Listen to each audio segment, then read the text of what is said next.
Elementary School, Lila Jones and Summer Celeste. Would you ladies come forward, please?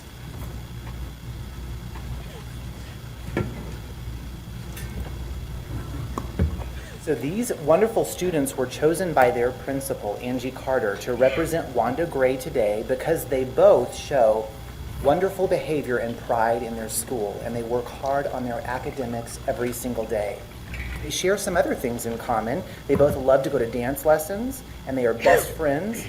Their moms are also best teaching buddies at Wanda Gray. So we know that Lila and Summer have friends and family members here to support them tonight. Would you please stand so we honor you as well?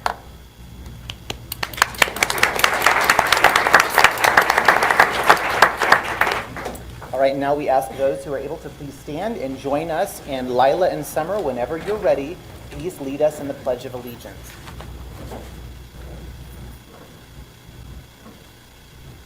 Allegiance to the flag of the United States of America and to the republic for which it stands, one nation, under God, indivisible, with liberty and justice for all. Great job, Adam. We're going to take your picture right Sure. I feel like I'm sitting at the kids' table. You have to say it did work, though, because Mary had bigger space. Yeah, that's fine. I just never knew. I felt that much better. I was really just being facetious. I often struggle with the computer, so you will not insult me. You wouldn't. Watch the Great whole job. Thank you so much. I did. I asked for it. I don't like this. Cheers. Tonight, during Honoring Excellence, we'll be recognizing the Missouri Scholar 100 and the representatives from Springfield Public Schools. 3 SPS seniors have been selected for the 2023 Missouri Scholars 100, and that is a statewide program honoring 100 of Missouri's top academic students graduating in 2023. I'd like to invite Bethany Kuhn, Caden Haustein, and Nathan Swenson to come forward. I think Bethany was unable to join us this evening, so I'll talk a little bit about these gentlemen. During high school, we'll first start with Bethany, who's unable to join us. She is from Parkview, and then Caden and Nathan both attend Kickapoo High School. So during high school, Bethany was involved in activities like DECA, Cabinet, Band, Future Business Leaders of America, National Honor Society, track and field, and archery. She plans to seek a degree in music education with the goal of becoming a high school band director. Hayden and Nathan are members of Kickapoo's Scholar Bowl, which recently won 3rd place among a field of 70 schools at the state competition in April. They will compete in the national competition later this month. Following graduation, Nathan plans to attend the University of Missouri, where he will play on its Scholar Bowl team, and Caden will play for Harding University in Arkansas.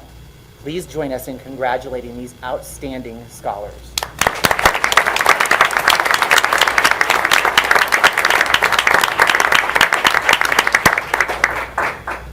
Look at your chair.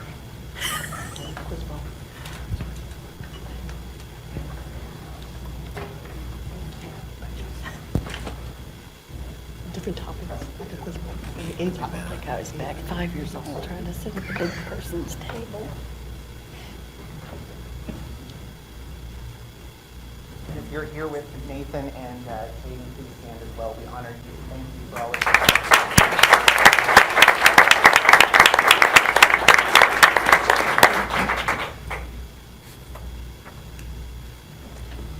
We'll conclude our recognitions this evening by highlighting 2 people who played a key role in the successful completion of more than $168 million in construction projects over the past 4 years. This month's Your Story is Our Story feature focuses on the bond project managers who supervised nearly 40 Proposition S projects authorized by voters in 2019. Let's watch this video to learn more about Barb Busick and Brian Saunders.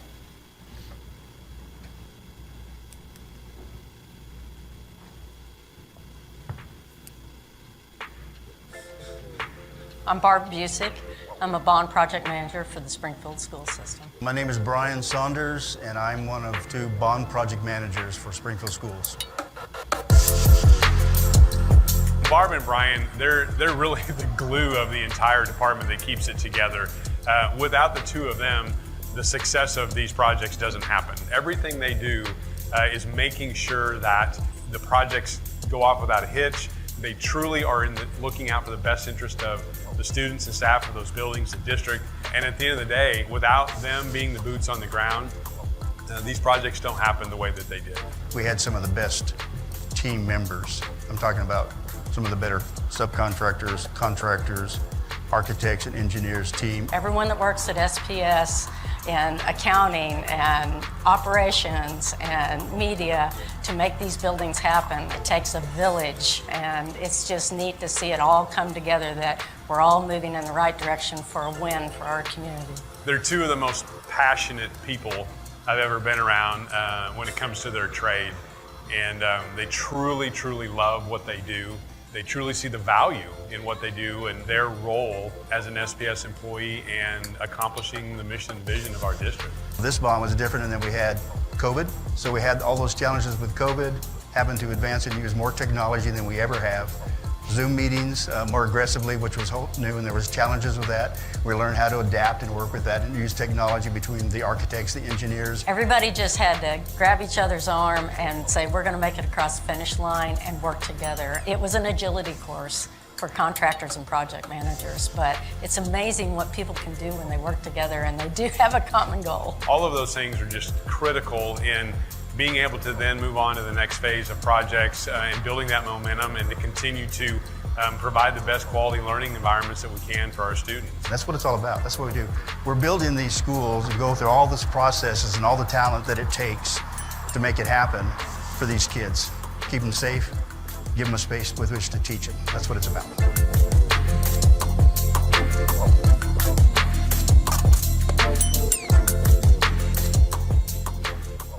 Please join us in congratulating Brian Saunders and Barb Busick. Would you please come?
Congratulations again to Brian and to Barb, and that concludes Honoring Excellence for this evening. Thank you.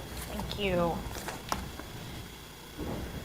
Moving on to item 2.04, approval of the agenda. Our recommended action is that the board approve the agenda as presented. Do I have a motion? Motion from board member Kreis. Second. Second from board member Byrne. It's time, we'll vote.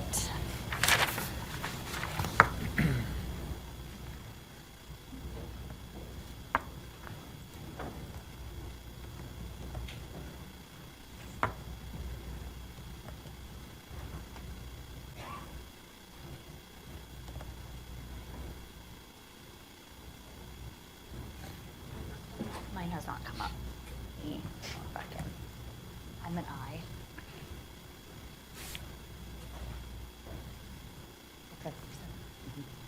Motion carries 7-0. Now move to the session, portion of our meeting this evening for public comments, item 3.01. The Board of Education welcomes comments about the issues being discussed. The board uses this time in our meeting to listen to the public, but will not comment or engage with the public during this meeting. The board allows for up to 10 speakers per public comment period. The chair will call on individuals in the order in which they signed up. Substitutions are not permitted. Each speaker will be limited to 3 minutes and will be timed by the board secretary, and it will appear on the screens on either side of the room. Comments must be acceptable for a business and family-friendly environment. Inappropriate language, gestures, or personal attacks will not be tolerated. It's inappropriate to address the board about individual students or individual staff members by name in open meetings. If you have concerns about individuals, these concerns should be addressed through the appropriate administrative supervisors, either in the schools or in the district office. If you have materials that you'd like to share, please place them in the tray on the podium, and they'll be distributed to the board members following the meeting. Our first speaker this evening is Brittany Dyer.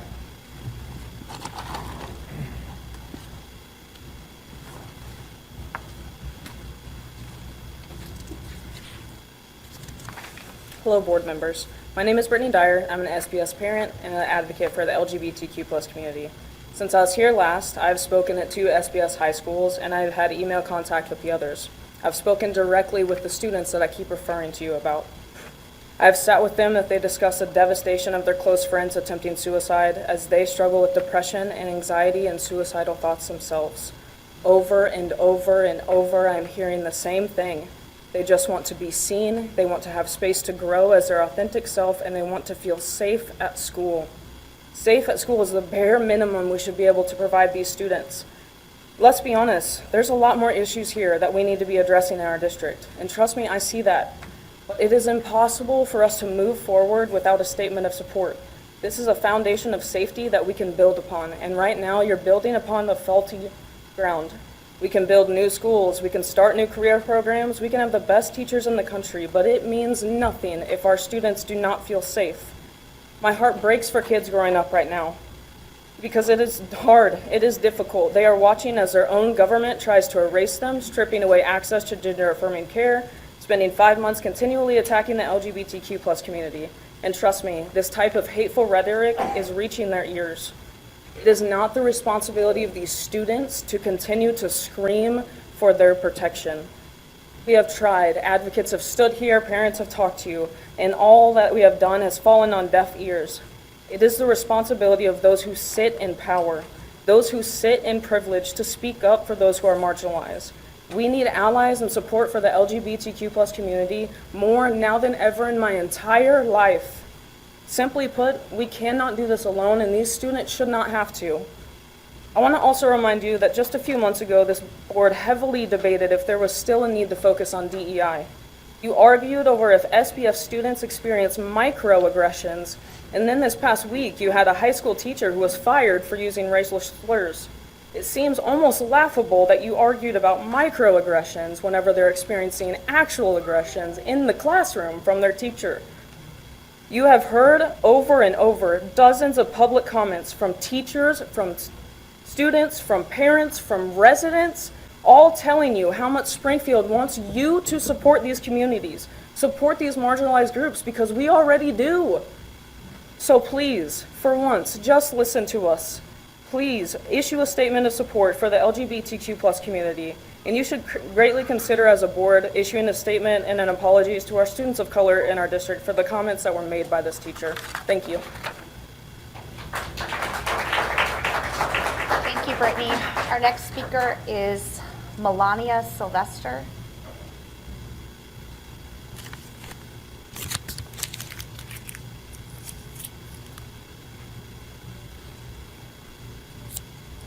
Dear SPS School Board, my name is Miliana Sylvester, and I am an IB student at Central High School.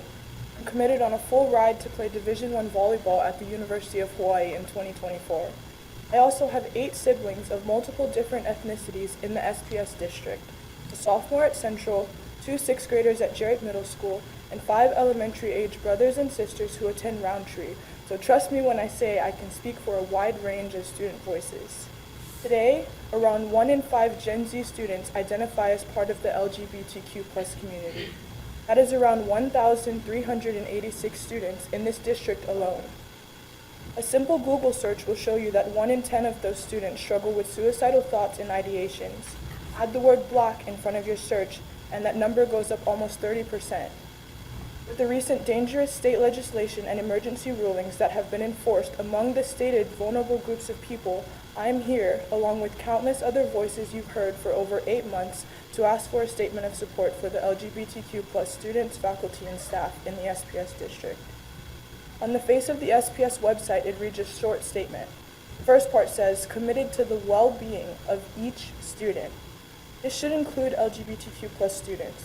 A public statement of support would simply send a powerful and much-needed message that says that the Springfield School District is one that is welcoming and inclusive to all of its staff and students. You'd be saying to the LGBTQ+ community, we see you and we hear you, and you're safe and supported here. The last part of the statement on the SPS website says, by providing high-quality academic opportunities. I think that when I think of qualities of the perfect learning environment and the environment I want for my siblings who have many years left in this district, the very first thing I think of is safe. Students cannot learn if they do not feel safe and supported. So while I'm sure the thought of safety simply because of your sexual orientation or gender identity has never crossed your mind when you walked into a classroom, it definitely has for some of the 1,386 LGBTQ+ students right here in this school district. A statement of support checks off the safety box on their foundational needs to even start the learning process in a highly academic environment for them to then thrive in. So once again, my name is Miliana Sylvester. I'm a 16-year-old IB student at Central High School.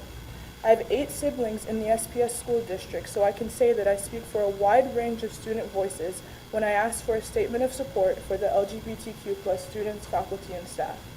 Thank you. Thank you, Miliana. Our next speaker is Laura Mullins. Our next speaker is Laura Mullins.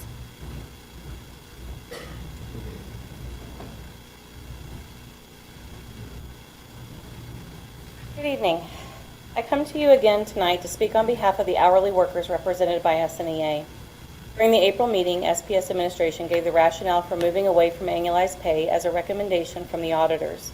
Because of this, I looked into this issue, as I certainly would not support any action that was not a financially sound practice. I spoke to a former BKD auditor and a current auditor for MNEA. Both of these entities agreed that the role of the auditor is essentially to ensure that money paid out matches the hours worked for each employee by the end of the fiscal year. And they agreed that how the company chooses to pay employees is a decision left to HR.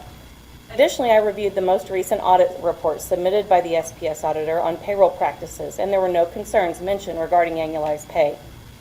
Since public school employees are not eligible for unemployment during the summer months, this has been a long-standing solution for SPS and most of our surrounding peers. Just to name a few, Republic, Rogersville, Stratford, and even Willard stated they will continue to utilize this structure for their hourly support staff.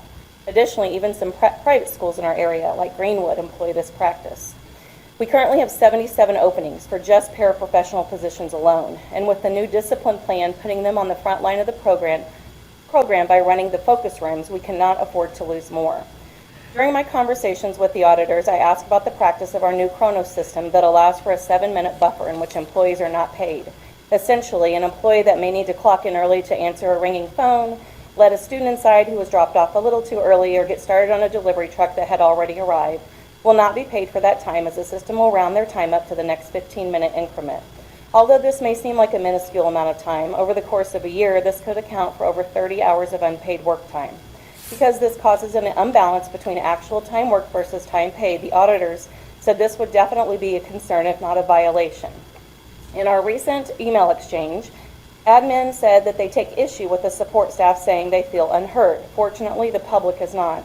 The petition, both online and on paper, continues to grow with support from both affected and unaffected employees from all groups, including transportation, current administrators, parents, Springfield business owners, and even former SPS school board members.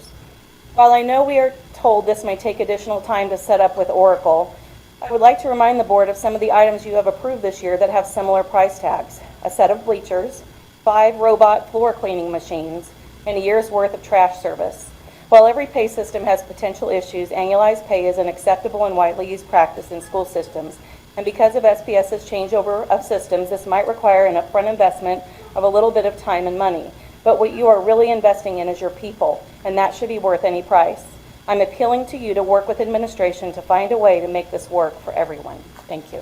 Thank you, Laura.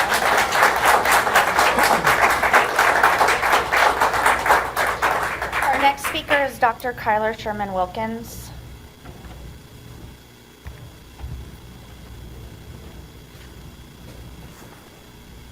Good evening. I want to start by congratulating the student. Congratulations on your full ride to University of Hawaii. I'm also sorry that you have to be here pleading with the board to issue a statement of support, something that should just come easily. I'm here today in my capacity as Vice President and Education Committee Chair of the NAACP Springfield chapter, and also a strong advocate of SPS and every child enrolled in SPS. And I'm pleased to learn that the Glendale High School teacher who was recorded saying the N-word multiple times is no longer employed by SPS. Though I'm deeply disappointed, though frankly not surprised, that this even occurred at SPS. Now, to be fair, this is not a unique problem to Glendale High School, nor is it a unique problem to Springfield Public Schools. There's a history of offensive, discriminatory, and anti-Black behaviors and actions displayed by teachers and staff in public schools across the country, which is why DEI training and efforts to reduce racial bias and other types of biases are so very important. I do want to express my frustration and concern regarding the suspension of an SPS student whose only crime, it appears, would be to record the aforementioned incident. Now, as a college professor who has to deal with students and cell phones, I can assure you that I'm very sympathetic to cell phone policies that prevent the use of electronic devices and recordings in classrooms. However, I also believe in enforcement discretion. Surely a student who violates a policy for what I believe to be an important and just cause, namely recording a racist incident, should be given grace and certainly not suspended. Now, there is speculation that the student's suspension was retaliatory, and while I will not levy that particular charge, I do think that the district has some explaining to do regarding how they choose to enforce policies and what, if any, carve-outs for policy violations exist. Now, throughout our history, we have seen several times how the law, policy, and established precedent have caused harm, particularly to those with less power. The world is literally watching, as evidenced by the write-up of the recent events in the Washington Post and interviews on CNN. Now, I'd like to shift over and end with this. A couple of board meetings ago, I listened to public comments because I have no better use of my time. And I heard a member of this community go up here and speak what can only be called bigoted language against sexual and gender minorities. And while this particular bigot doesn't have institutional power, our state lawmakers certainly do. And they just passed two very harmful pieces of legislation that are nothing short of attacks on our trans youth. I've been here for months. I've given you a draft for a statement of support. It's gone on far too long not taking a vote, and I just really urge and encourage you to please take up this statement of support and vote in support of our students. Thank you. Time's up.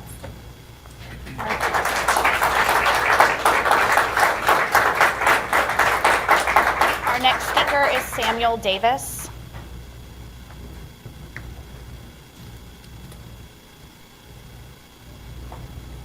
Good evening. Thank you. Good evening, ladies and gentlemen. My name is Samuel Davis. Tonight I'd like to tell you a story. A story of someone who's now a historical person, an African-American child that you've never heard of and will likely never hear of again. I'd like to tell you the story of a little black girl named Rose. April 9th of this year was something of an anniversary for Rose. It was Rose's birthday. It is also the day that Rose was officially declared deceased. See, Rose was born with some severe complications.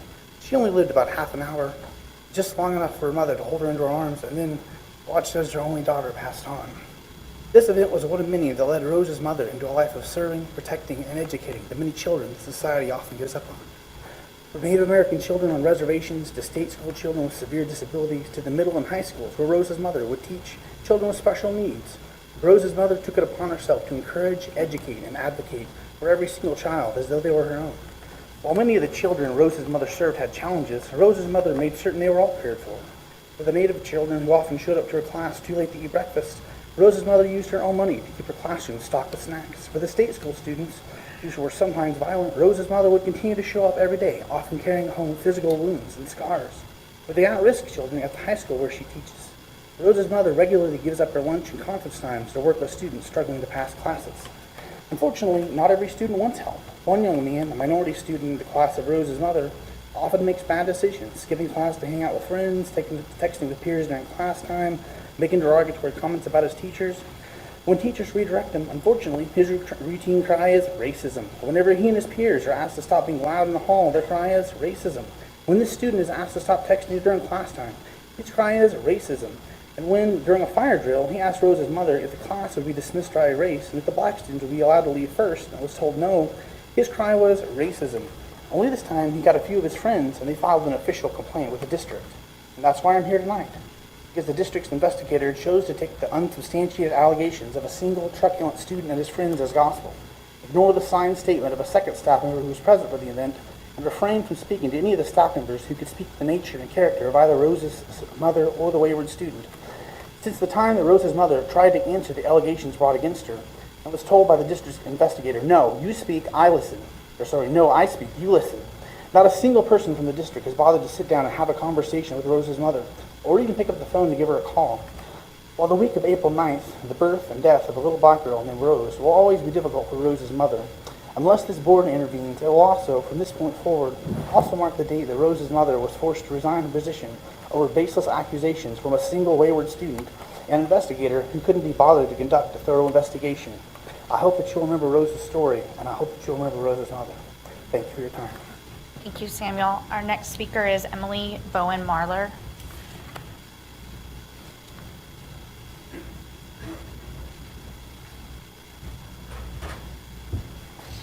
Good evening. My name is Reverend Emily Bowen Marler. I'm a parent of an SBS student and a minister at Brentwood Christian Church here in Springfield. First of all, I want to thank you all for the work that you're doing on the school board. It is important work because it directly affects the students that we all care about. Which brings me to why I'm here this evening. There is a group of students that are being systematically targeted by adults in positions of power in our state. Our state legislature has passed legislation that is about to be signed into law that targets our transgender students, making our state an unsafe place for them to live. I know that there is not much that our school district can do at this moment to stop that legislation, but you can do something to show our transgender, indeed all of our LGBTQ plus students, that they are valued by our school district, to let them know that the adults in our school district won't target them the way the state legislature has. I know that some are hesitant to make a statement like this, fearing that it will stand in opposition to their faith. But as a member of the clergy and a person of deep Christian faith, I can assure you that there is nothing within the prominent faith traditions that bars you from making a statement of support for the safety of our LGBTQ plus students. What legitimate faith tradition thinks that it's okay to bully students, to make them feel unsafe, to make them fear that adults, the ones who are supposed to be extending care to them, will target them and shame them or allow them to be bullied by others? So I ask you to please issue a statement of support for our most vulnerable students, the ones who are being targeted by adults for political gain, whose health and well-being is being weaponized. Please issue a statement of support for our LGBTQ plus students, because the targeting won't stop with them, and it is well past time SPS takes a stand. And while I'm here, I have to acknowledge what happened at Glendale High School last week. I know that the district's commitment to diversity, equity, and inclusion has taken some hits lately. In fact, it is really difficult to find the commitment on the district's website now, where it once had a prominent landing page that boldly proclaimed that commitment. Regardless, it is still important for our district to show this commitment by showing all students that they are valued, regardless of race or ethnicity, religion or creed, gender identity, sexual orientation, ability, or disability. The incident that occurred at Glendale last week with a teacher repeatedly using a racial slur reveals some major gaps in the knowledge among some of the employees in our district. The fact that this teacher did not understand why it was inappropriate for he, a white man, to use this racial slur is evidence of the deep and desperate need for DEI training of all SPS teachers and staff. It is 2023. The fact that he did not understand reveals how deeply entrenched this kind of ignorance is in Springfield. James Baldwin said, "Ignorance allied with power is the most ferocious enemy justice can have." That teacher demonstrated his ignorance and wielded that ignorance in a power move over his students, who repeatedly told him it was not okay for him to use that word. Had our school district continued its commitment to training teachers and staff in DEI, perhaps this unfortunate, harmful incident would not have occurred. You are elected to help our school district be the best it can be so that students can excel and thrive. Please help the district do better and be better by renewing the commitment to building belonging for all students. Because when students know there's a place for them at school, that they are valued, that they matter, their improved performance will follow. Thank you, Emily. Thank you. Our next speaker is Jasmine Allen.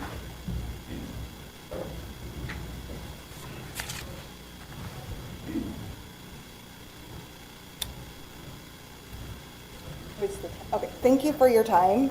I was going to talk about annualized pay. As a former para for the district, I would like our paras to be able to choose if they want to have hourly or annualized pay.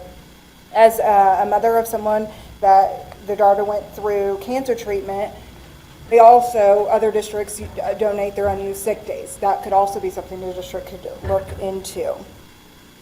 Moving on now, our students and staff deserve the best, but are we providing them the best? With any strategic plan, you have to assess it, right? So based on what's going on currently, I believe we need to go back to our diversity, equity, and inclusion. Even the city of Springfield hired recently a diversity, equity, and inclusion specialist. And it appears SPS is moving away from that as Dr. Ivania has a new title now. And another question I have is, why won't high schools have a Take 5 or focus rooms? It seems irrational to remove a resource they have had for 8 years. And so we have yearly training like Lexia, and the DEI training on the computer is not sufficient. Further evidence that SPS needs a DEI professional development is by, there's a suit by a former SPS student at a school that black and non-white students were subjected to severe and pervasive racial discrimination by classmates, that SPS officials were aware and did not take proper action. SPS failed to properly train or inform employees about their duties under civil rights laws. Also, further evidence, when I was at the diversity conference by MSU, it was stated several families would move their students from one SPS school to another SPS school because they did not feel safe in that SPS school. And this is taken from Dr. Goldstein from the UMSL, from that conference. And I question you this. Do we all feel valued and respected by our peers and superiors? Do our standards, norms, policies, and practices allow for my full engagement in working in our learning activities and do not create obstacles to my ability to learn, do my job, or advance in the organization? Do I and my fellow colleagues feel like this? Do our students feel like this? I'm not sure. Our recent survey stated they did not.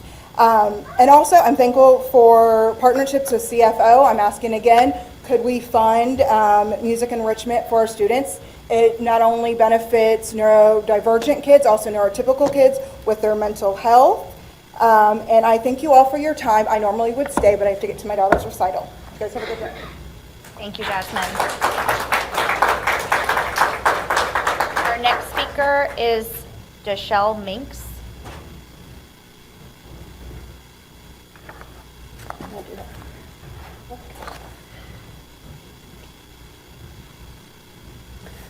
Rumor has it that transportation wanted this 9-month versus 12-month pay. This is not true.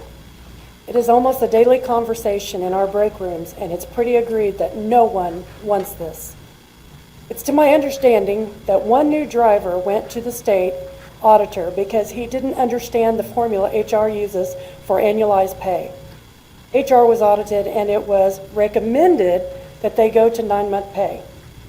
Transportation was given a 3-week notice in December of 2022, and it was implemented January 1st, 2023. I have been a bus aide for 11 years for SPS. I am a single mom raising my 5- and 6-year-old grandchildren. I did not get the option to foster. The state gave them to me to care for on my own. What I receive from the state is based on my income. In April, I received $534 in food stamps and $234 in child-only TANF.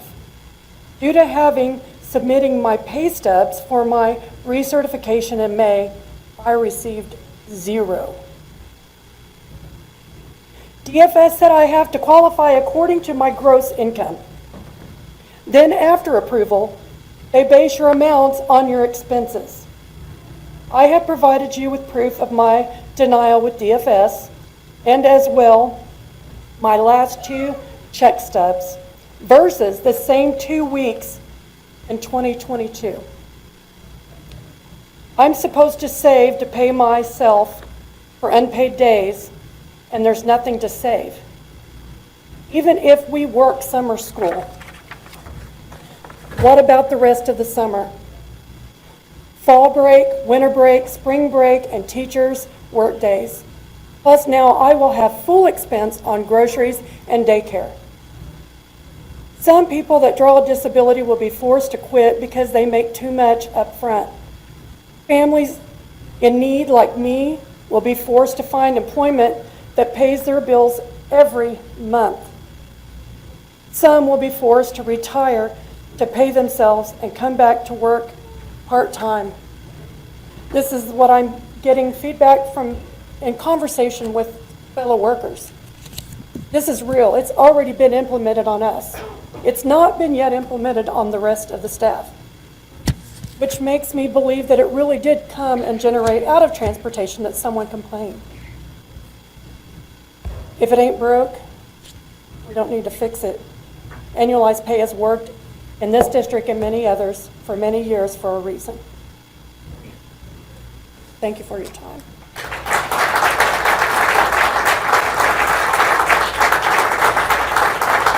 Our next speaker is Tim Fleener.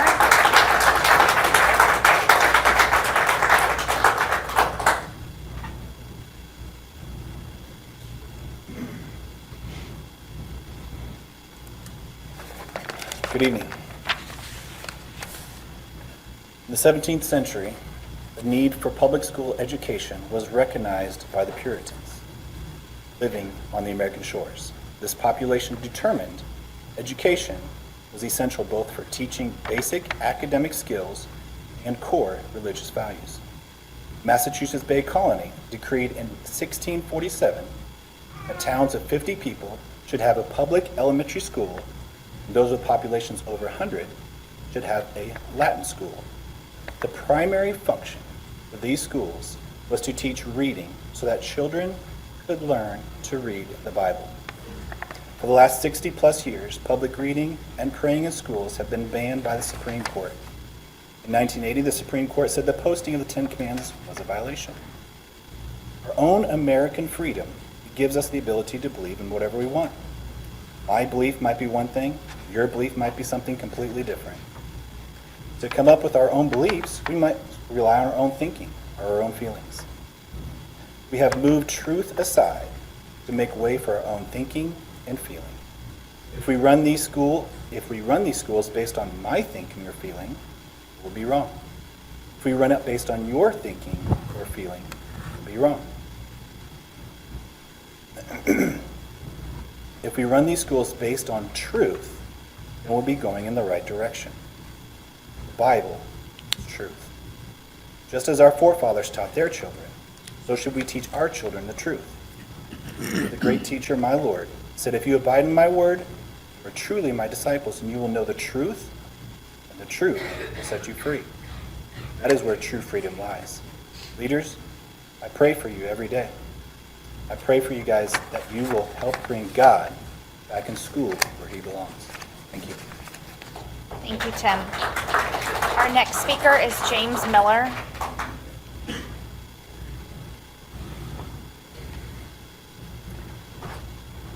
Is James Miller present?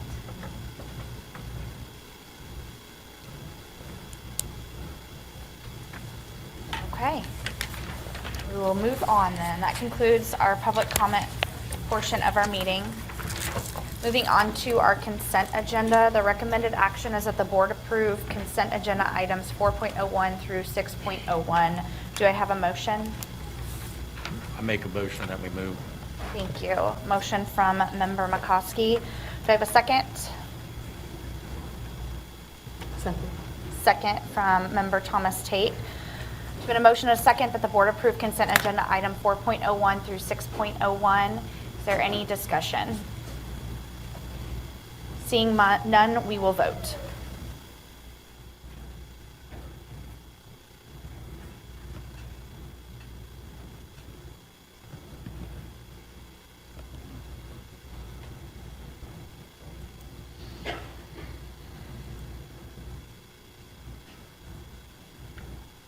The motion to approve the consent agenda passes 7-0. Moving on to item 7.01, we've got the treasurer's report. Okay. Okay. So good evening, board. Not a whole lot has changed since last month. We are drawing to a close this current fiscal year. And so as we get closer to the end of June, we're getting a better picture of what our ending revenues and expenditures will be. And at this point in time, we are continuing to project that the ending fund balance will remain around that 25% mark. The legislative session did close this last week. And with that, there were some positive things as it relates to the budget that is now on the governor's desk. So we did receive the full funding of the foundation formula as expected. Also, second year of full funding of the transportation formula. A couple of additional positives, expansion of early childhood education, I think 89 million. We have yet to receive the details on that, but in the governor's recommendation, back at the beginning of the session, it was that any student who qualifies for free and reduced lunch would be able to be claimed on the foundation formula, thus allowing them to attend essentially at no cost. So we'll learn more about that in the next few weeks probably, but that is definitely a bright spot. Another positive thing is $50 million for school safety grants. Again, we'll learn more about that as well, and we will certainly apply for those grants once they come out. So those are just some really good things around the legislative session. There was also some bad bills that didn't make it through that we're very excited about. And next meeting, Jason Zamkis will be here to give you an update on legislative things. So with that said, any questions around the treasurer's report?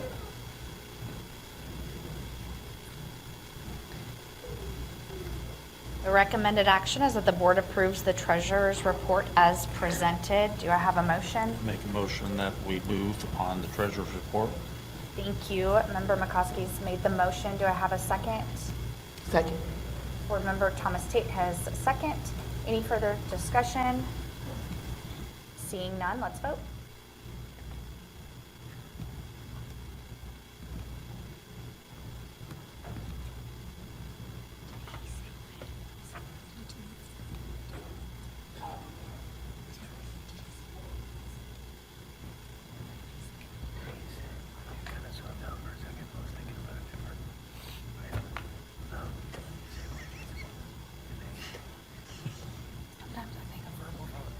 The motion to approve the treasurer's report passes 7-0. There are no information reports on item 8.01, so we'll move to item 9.01, board policy adoptions and revisions. Okay. And we've had time to review the board policy adoptions and revisions as recommended by the Missouri School Board Association, MSBA. I know that there were some questions that got sent out to the board members. The recommended action is that the board adopt all policies as presented. I'll take a motion in a second and then we can have any discussion. Any motion at this time? I'll move to accept. Okay, I've got a motion from board member Thomas Tate that the board accept all policies as presented. Do I have a second? I'll second that motion. Thank you. Board member McCoskey seconds. And any discussion at this time? Seeing none, we will vote. I have a question, I'm sorry. Sure. On the, where's me here, I'm looking at the instructional interventions. It says the board, in the second paragraph, or first paragraph under explanation, the board directs classroom teachers employed as a variety of evidence-based instructional interventions at the classroom level to assist students who may be at risk of falling below grade level expectation. I guess what's evidence-based, is that scientific evidence? Is that, I'm just trying to get a clear picture of what's evidence-based. Yes, so different products that and programs that have been proven to be most effective with students that are behind or need additional support. For example, last board meeting, you approved a vendor for us to support some of our campuses around reading. Right. And so it's utilizing different companies or programs to do that. Okay. All right. Any further discussions or questions? Well, I'm just clarifying. One more question, is that scientific evidence-based, is that What type do you use for reading? What kind of, I'm just trying to get an understanding, what do you use for reading? I mean, there are different programs that you can utilize, and so those programs have been vetted. We've seen success with certain schools are using different programs. For example, like I said, we're going to use a different program in the fall with our Encore program, which is our after-school tutorial program that supports students. Right. So we had one particular school, one of our schools that's low performing, they asked to use it, and then Dr. Majors wanted to expand that to Explore. Right. And so we look at those particular products and to make that decision. Is phonics one of them? The program? It depends, it could be a phonics, I mean, it could be a phonics, it depends on what your area, your deficit Right. is. And so they're utilizing tools to help the student based on that deficit, On their based on an deficit. assessment that Right. has been administered. Right. Okay. All right. Any other questions or comments on the recommended changes to board policy? Seeing none, we'll vote.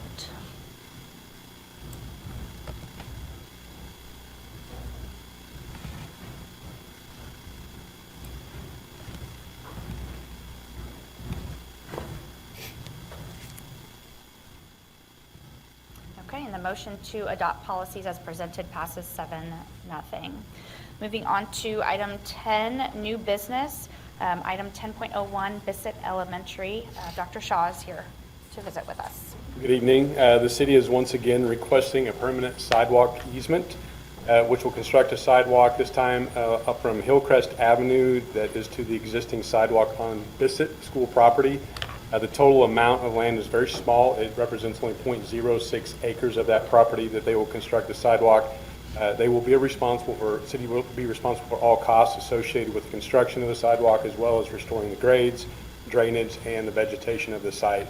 This will allow the students of Bissett to both leave and arrive the property on a sidewalk rather than having to walk through the grass to get to that location, as well as it will allow the same for the neighborhood community after school hours on the weekends if they choose to use the playground.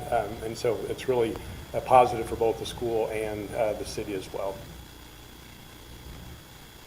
Is this something that we requested or something that the city does? Something the city requests. It's part of City their, did? yeah, it's part of their sidewalk traffic plan. And so this is an area that they recognized the need, and so they reached out to us to gain permission, and this is how they gained permission to do this. I mean, it sounds like a win-win. Great. I was just curious. Yes. How we rode on it. Ride. Thank you.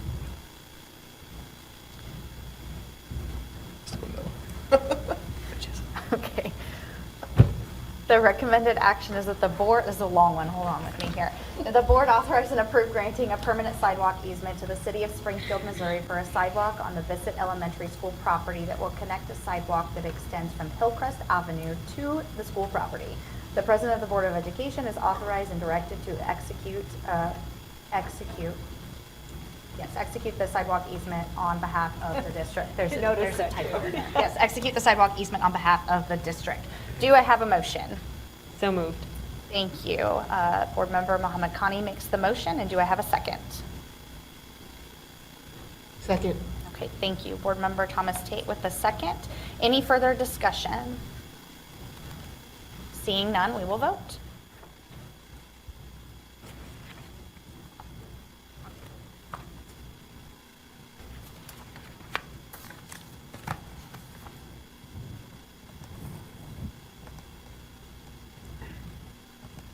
Must be a rose. That was thinking.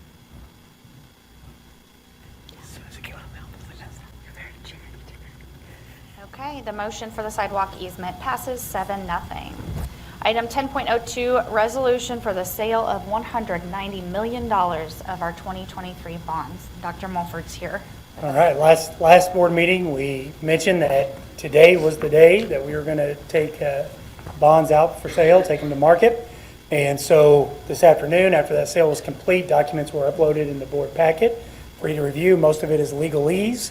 But Brent Blevins with Stiefel is here to kind of talk you through the things that you need to know. And the long and short of it is the conditions worked out extremely in our favor today. We had a great sale, and I'm going to have Brent come up and talk us through that. So, Brent. Thank you. I appreciate the opportunity to be here. First of all, congratulations on the 77% approval rate. That's exciting. I think it spoke volumes for your community and the support they have for your kids here in Springfield, so that's great. I would like to take credit that today was a perfect day to be in the market, but we just got lucky. As most of you know, the market's been up and down a lot the last 24 months.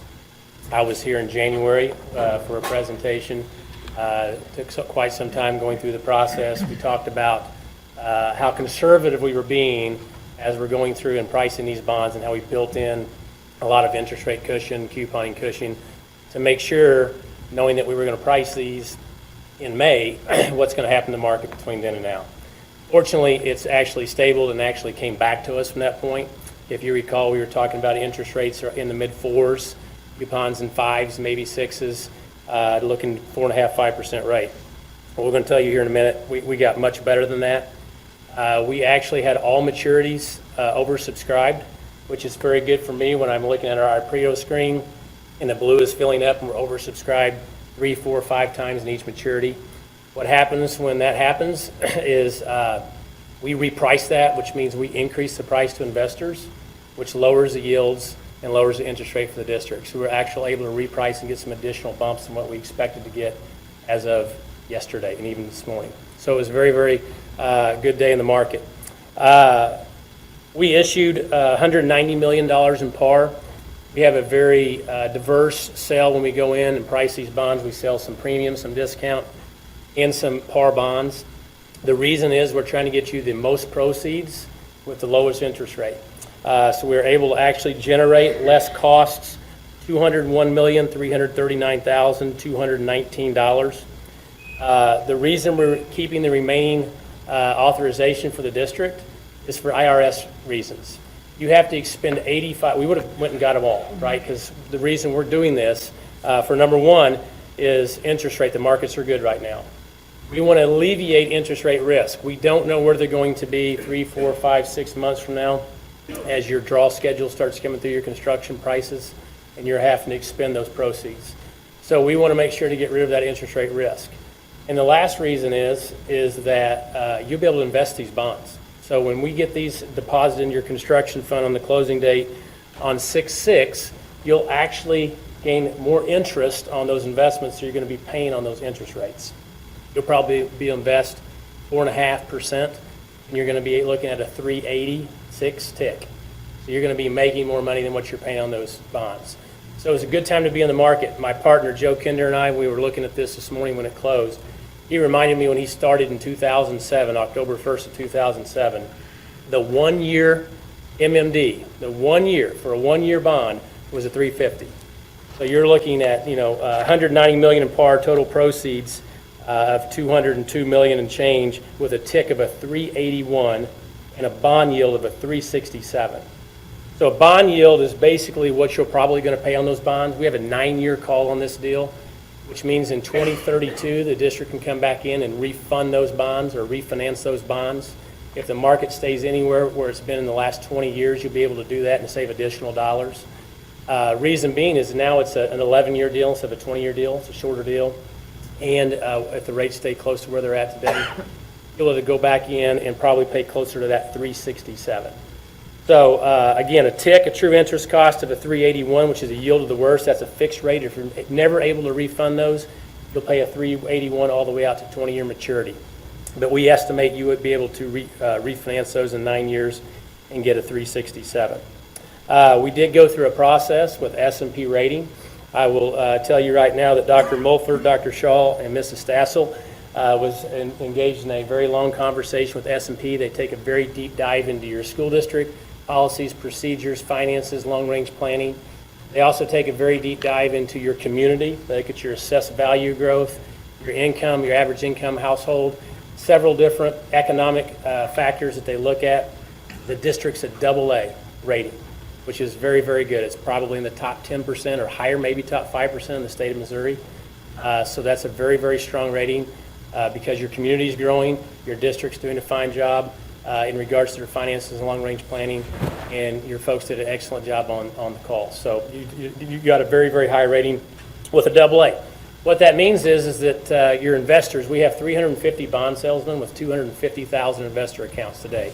They're trying to go out and get the highest price, lowest yield for your bonds. And when they're at AA rated, that's very, very important for investors. As you can imagine, by the interest rate, this isn't a great investment for us as a personal. These are large institutional investors across the country that carry hundreds of millions of dollars of 401ks that they put in a very, very safe sector of their portfolio. And so it was just a great day for the district with a high rating to get some very good interest rates. Back to the IRS regulations, the reason we didn't issue all $220 million, you're required by the IRS to expend 85% of these proceeds within 3 years. That's a lot of money, a lot of projects, as you all know. So we work with your administration to look at their construction draw schedule to really see what they think they're going to expend over the next 3 years. And we felt like that $200 million was in that range of what they're going to expend. And then you'll have that remaining authorization that we'll look at in the next 12 to 24 months, depending on how the construction schedule goes and the draw schedule drives us to decide when we want to go out and issue the remaining portion of that authorization. So it was a very exciting day. We in December or in January when we had these conversations, I know there was concerns about interest rates, what's it's going to look like by the time we price, but it actually turned out to be a very, very good day for the school district. In your packet, you have some pricing summaries of the yields. You can see the yields were a 310, 285, 270, 260, all the way out 2043. We just got a few over 4%, so most of the yields were well under 4%. This does have a 9-year call on 3.1 of 32. Again, your tick of a 381 with a bond yield of a 367. We do this in a wrap structure that we've talked about before to make sure that your Form C calculation stays where it needs to stay so that the district protects their debt service levy. And then the last page you can see is your cost of issuance for your bond counsel, underwriter counsel, rating agency fee, paying agent, state auditor, and continued disclosure. Those total costs of issuance run about 0.5%. So with that said, I congratulate you on a very successful bond election. I congratulate you on a very successful pricing today, and I'm excited to see the projects get started soon. I'd be happy to answer any questions. You do have a resolution to approve this evening that was drafted by Gilmore and Bell. Hayden Crumpton's here with the Gilmore and Bell, so if you have any questions in regard to the resolution, Hayden would be happy to answer those as well. Okay. Any questions from board members? So you sold 190 million at par, Correct. not above par. Correct. We sold 190 million at par and a reoffering premium of $297,056.60 in premium. Say that again, sorry. Yeah, on your very first page under the reoffering premium. Yeah, so that's how you got to 202 million? That's right. So total sources 202, 297, What page is that 56. on? The very first page, sources and uses, very top. And then you can see costs of issuance and underwriters' discounts. Therefore, the deposit of the construction fund of 201, 339, 219, and 50 cents. What is that document titled? It's just the very first page says sources and uses, page 1. We have 5 attachments. We have 5 attachments. Oh, goodness. Bond purchase agreement, we have a... Oh, no, that's all the legal stuff. You don't want to look at that. Where is- Sorry. Did they have the numbers attached? I don't believe so. Okay. Yeah, that's, I'm just like, I'm you're sorry, I thought rattling you had off those these attached. numbers so It is, fast. let me repeat that then so you have it. 190 million at par. Oh, okay, yeah. They can look at the first page there, perfect. Thank you.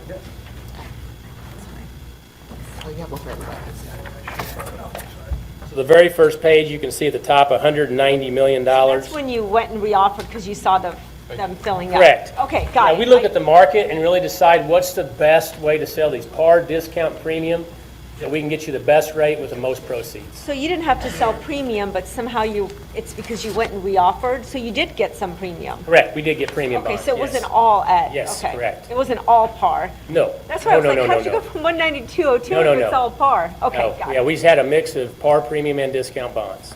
And you did have some discount ones too? Yes, we did. Yeah, we had some on the long end, believe it or not. Ah, okay. And again, we're just looking at each maturity, at each year, the investors are in the market and what they're willing to pay for that. And obviously, we do a lot of pre-marketing prior to the pricing today to try to find out which investors are going to be engaged in that. And we're trying to get you the lowest yields with the highest proceeds. And so then each maturity will look different. So you can see on page... On page 2, you can see the 5% coupons, and on the end, those 4% coupons are the discounts. Where are the 5% coupons? Oh, I see it right there. Yeah, Okay. but you can see the yields, so Right. that's the yields. So the yield's actually what the investor's getting the 5% coupon, but if they paid more than par for that as a premium, they're getting a lower yield on that. And you were somehow able to sell some 5% coupon, but the yield is 2.84? That's right. How'd you do that? So they're wanting to pay up for it. So if a bond is $100, they may pay $110 for that one bond. So they want to pay more to get a little bit of a higher yield, if that makes sense. And we basically sell less bonds for more proceeds.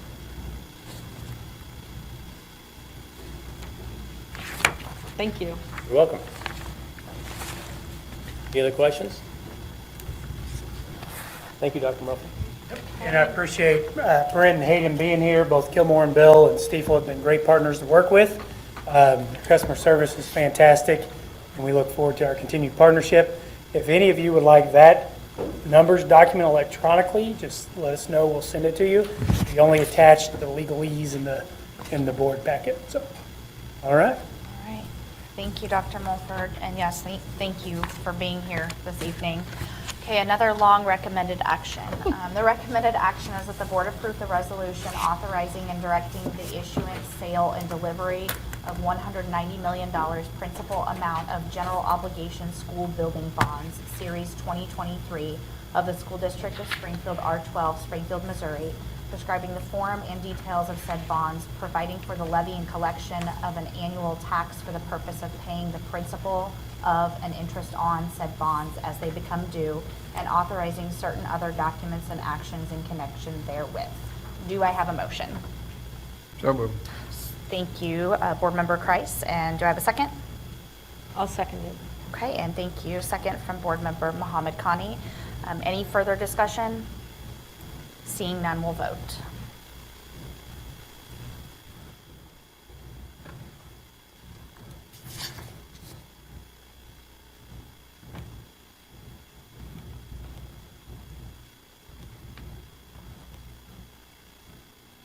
Okay, and the motion passes 7-0. Next up, item 10.03, new business, which is the professional learning plan, and Dr. Holt is here with us this evening. Good evening, Board of Education. So just orient you, you had several documents that were uploaded into executive content. Would have included the PL plan that we'll dialogue about tonight, as well as the presentation and other documents that we'll reference. If you don't have those, I'll try to summarize as we make our way through the presentation tonight. Just a reminder, we are here to bring you forward revisions to the multi-year professional learning plan that was approved by the board in spring of 2021.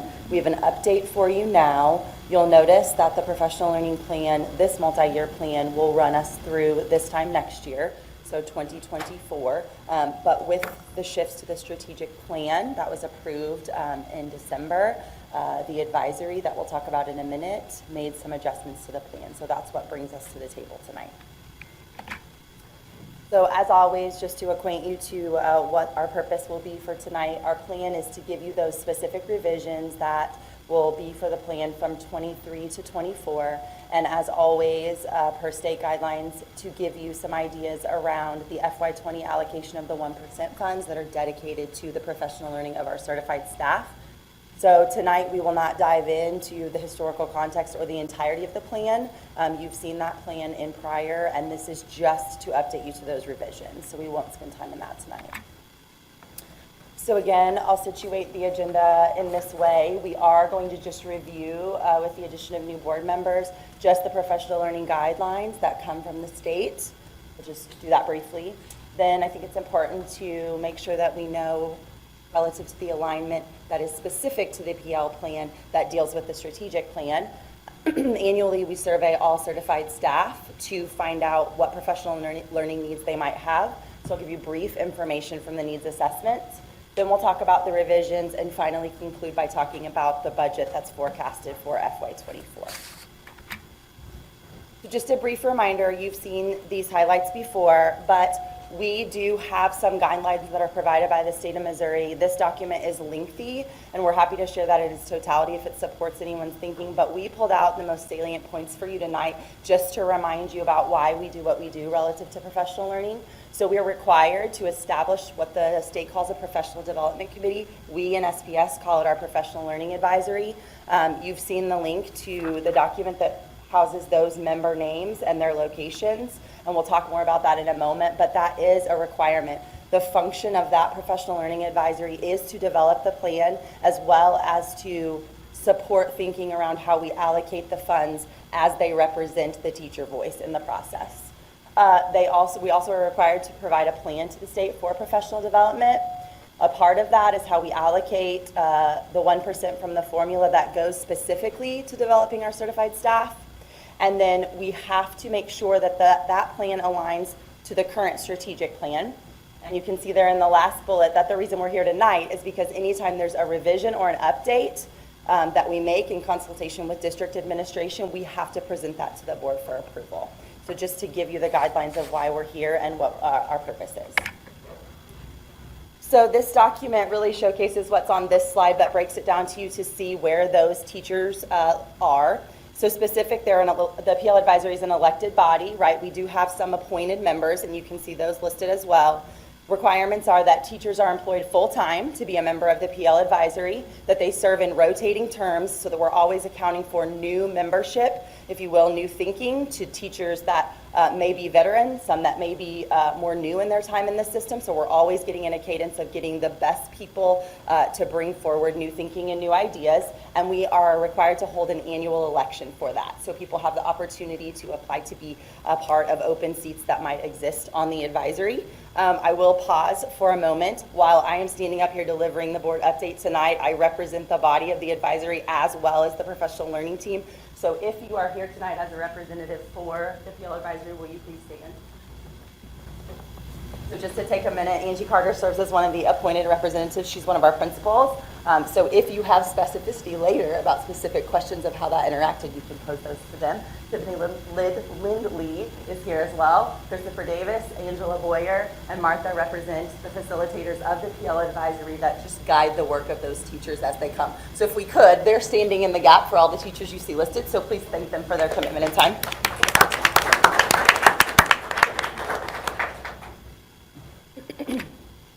So again, I always think it's important for us to just ground in the work and remember why these people are serving and what we are doing each time we come to you. But what we know is that ensuring that schools have the right learning for teachers is what propels our work forward and what eventually makes sure that students are achieving at high levels. The level of learning that we provide to teachers directly impacts student learning, and the more job embedded, the closer we can make that learning to teachers' day-to-day practice, the higher yield the results are for us.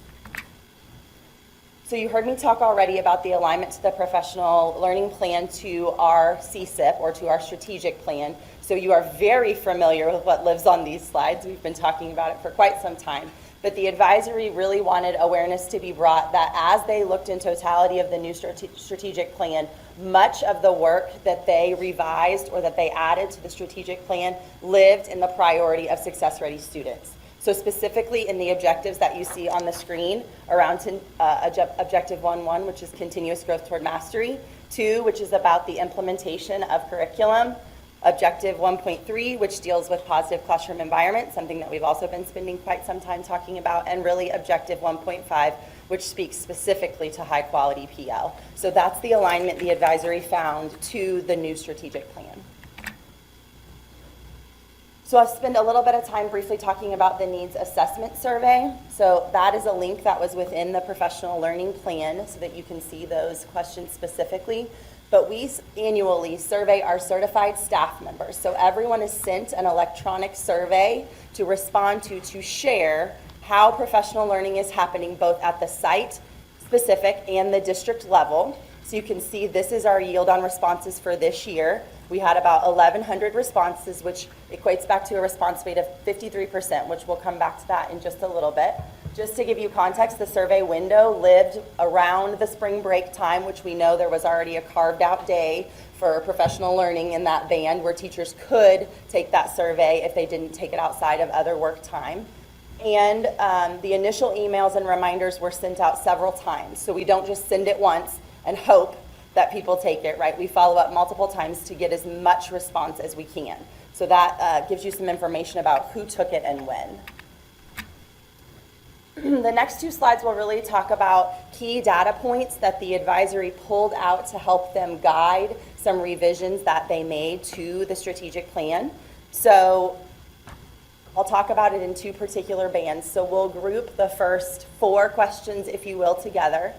So what you see in question 1 and question 2 is really, question 1 and question 3 is really around the alignment to both the district goals and the site goals. So the advisory was pleased to see that as teachers were reflecting on how is professional learning aligned to what we know is occurring for our site, so what lives in our site action plan, and what lives in the district plan, you can see that in totality, people agree highly that there is alignment there, both to what's occurring at their site and occurring at the district relative to professional learning.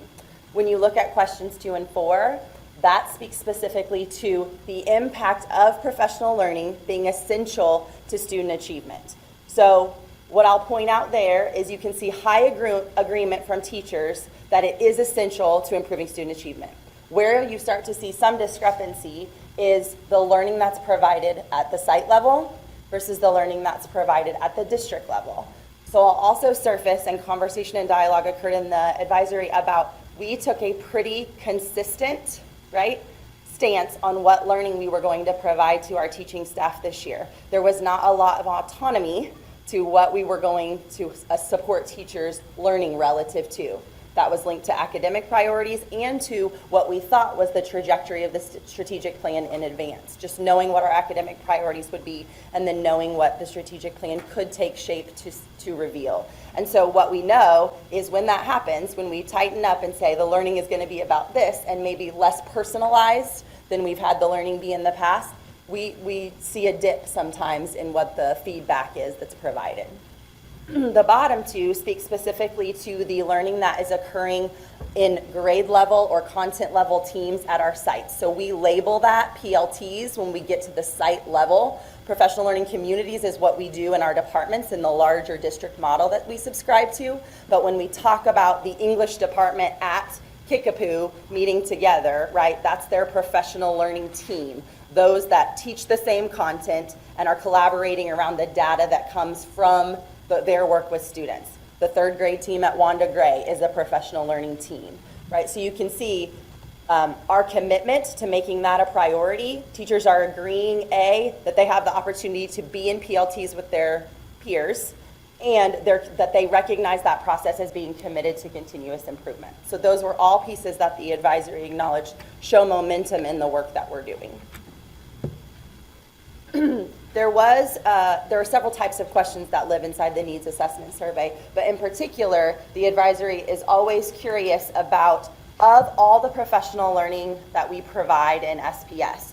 And I'll just remind you that while the plan lives in the first couple pages of the professional learning document, there are several pages that speak specifically to what learning we provide that is differentiated, that is required, etc. And so of all those opportunities that were listed in a list, the top 5 responses from our 1,100 fell in these 5 areas. So we now have enhanced understanding of what people in the system believe was powerful in increasing student achievement. Again, I'll point out that 2 of those specifically speak to the collaboration that's happening at their site, which we know is where the most high return on investment is.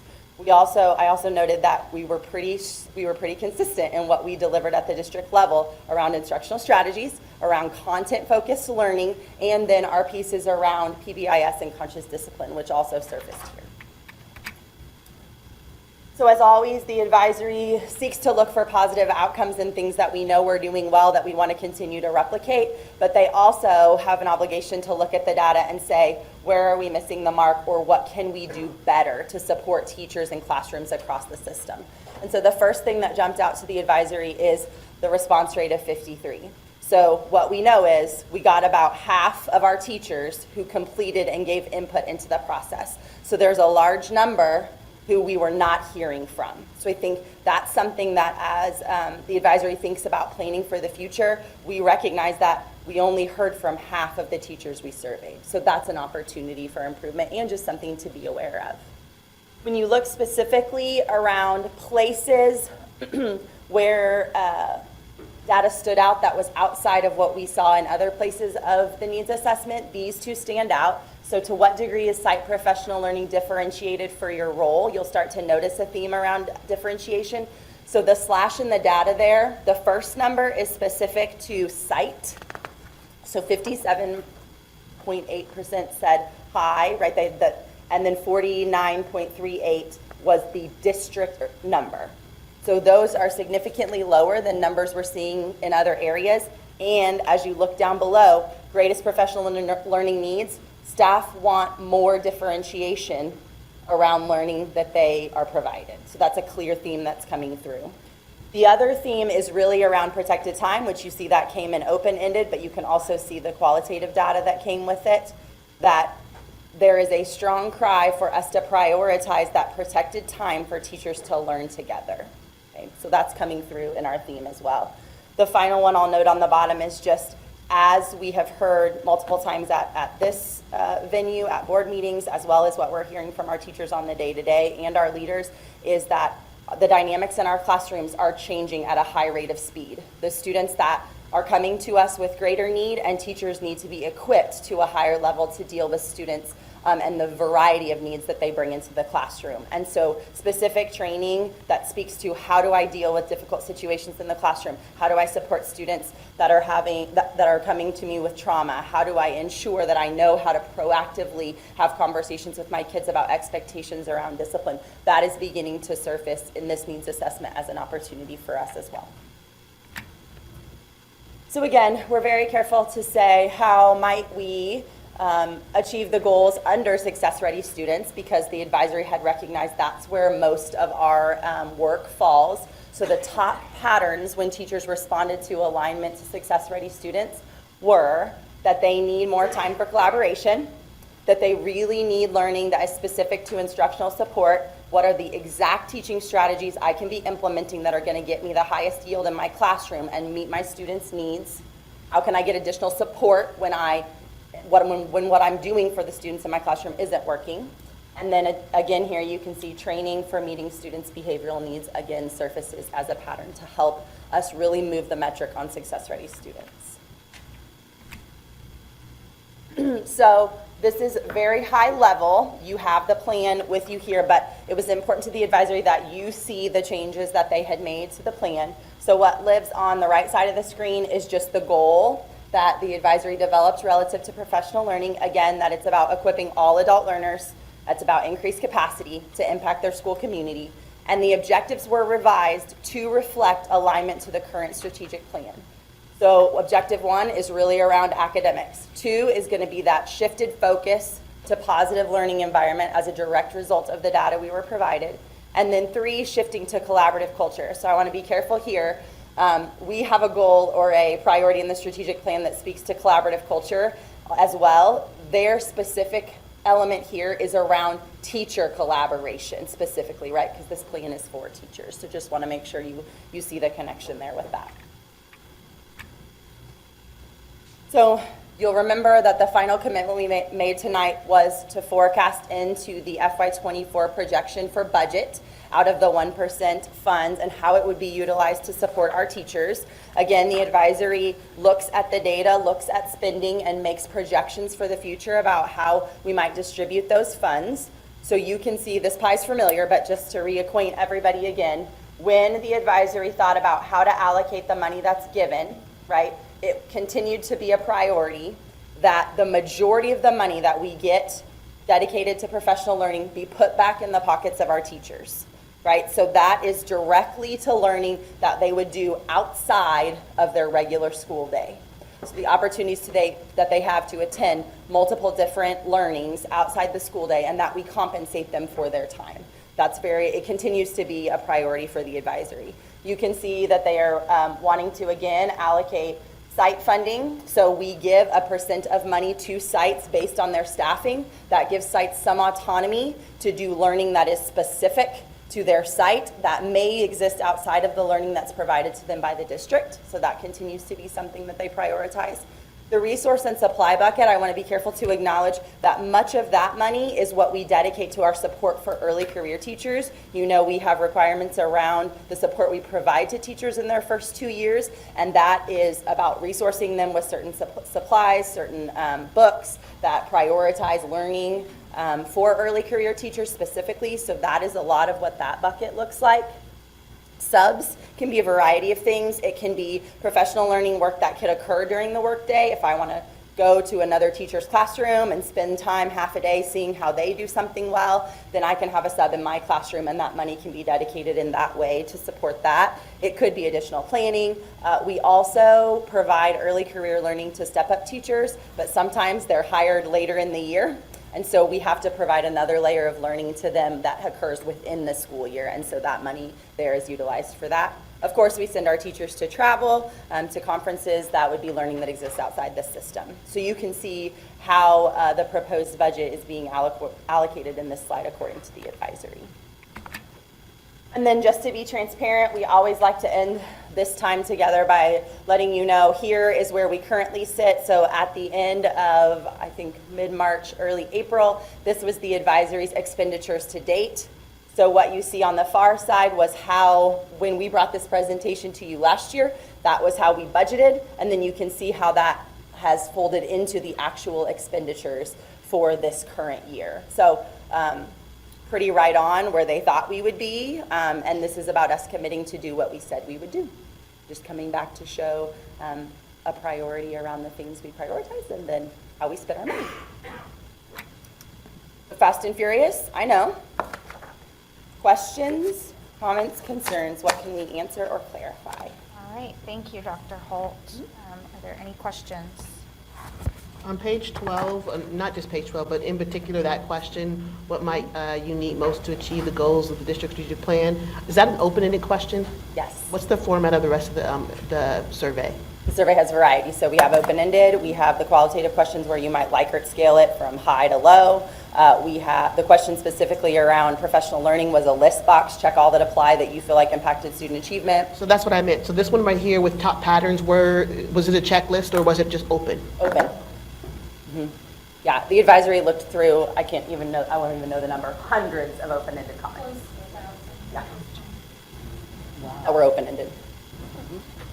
So given what you just said, made me think, when you say you looked at close to 1,000, so with the open-ended questions, of the 50-something% of people who responded, not all of them gave open-ended responses? Right. That would be true. Other questions? Yeah. You have any? Go ahead. Slide 12, we can go there. I just noticed 12, I'm discipline sorry. is on there twice. Mm-hmm. Sorry, say it again. Slide 12. 12. Mm-hmm. And there's conscious discipline and there's discipline? Yep. Yeah, okay. Yep. So conscious discipline, right, the practice that we utilize for our younger learners, but you can use it throughout. And then just discipline in general. How do I handle discipline in my classroom? I need additional training when students in my classroom are not behaving in the way that I am expecting to or the district does. What do I do? So conscious discipline is the model. Discipline in larger, broader scheme was also listed. Okay, gotcha. Think back to our discussion at the retreat on May 2nd. Right. Okay, great, thank you. And then just looking at comparing fiscal year 23 to 24, 23, this is on page 15. The teachers were 61.8. And the budget was 58.2, you're right on, it's really within the noise. But then you're dropping down to 47.7? You're talking about what we're projecting for the current year? Yeah. Mm-hmm. We're just wondering about that decision. Right. Yeah. Martha, do you want to speak to what the advisory might have, how they might have landed on that number different than the year before? One of the key pieces about the 1% money is we can carry forward up to 25% of 1% to the next year. In FY22, we had a difficult time spending the full $620,000. So we had $142,000 from FY22 that carried over into FY23. As a result, we could pour a lot more into teacher pockets this budget year, but we won't have nearly the 25% of 1% to carry over into FY24. So that's why we could put more there for this current year. So there's only about a 2% carryover projected for FY24. Okay, great. Thank you. Well, yeah, let's save you some leg time. Other questions? Sure. Mine might be a little bit more broad as I'm trying to wrap my head around this. So this document I'm looking at, revised professional learning plans, 12 pages. These are just revisions. Having a hard time understanding how these revisions mesh with the current plan, if they are revisions. So, since it's revisions, I would almost expect to see like a red line version of the current plan. So I'm really having a hard time reading this revised professional learning plan and seeing any kind of plan in it at all. But now that I guess I understand it's revisions, I guess I'm just having a hard time tracking what's the plan. We just got this on Friday, and here we are, first read and vote on Tuesday, and this is tied into something that I voted against, being the professional learning plan last year. So now I'm coming into this with very limited time to review it and trying to wrap my head around what's changing and what's the plan, and I just can't seem to do that out of this. So this is just revisions. How does this blend into the professional learning plan? Sheriff level of specificity. So I think what I can say most is the advisory is very aware when they wrote the 3-year plan that we were headed towards change. And so it was important to go broad, and it's important to go broad because we serve 2,000 certified educators. And so the biggest revisions fell in the objectives. The previous language was sub-goal. We shifted to the objective topic.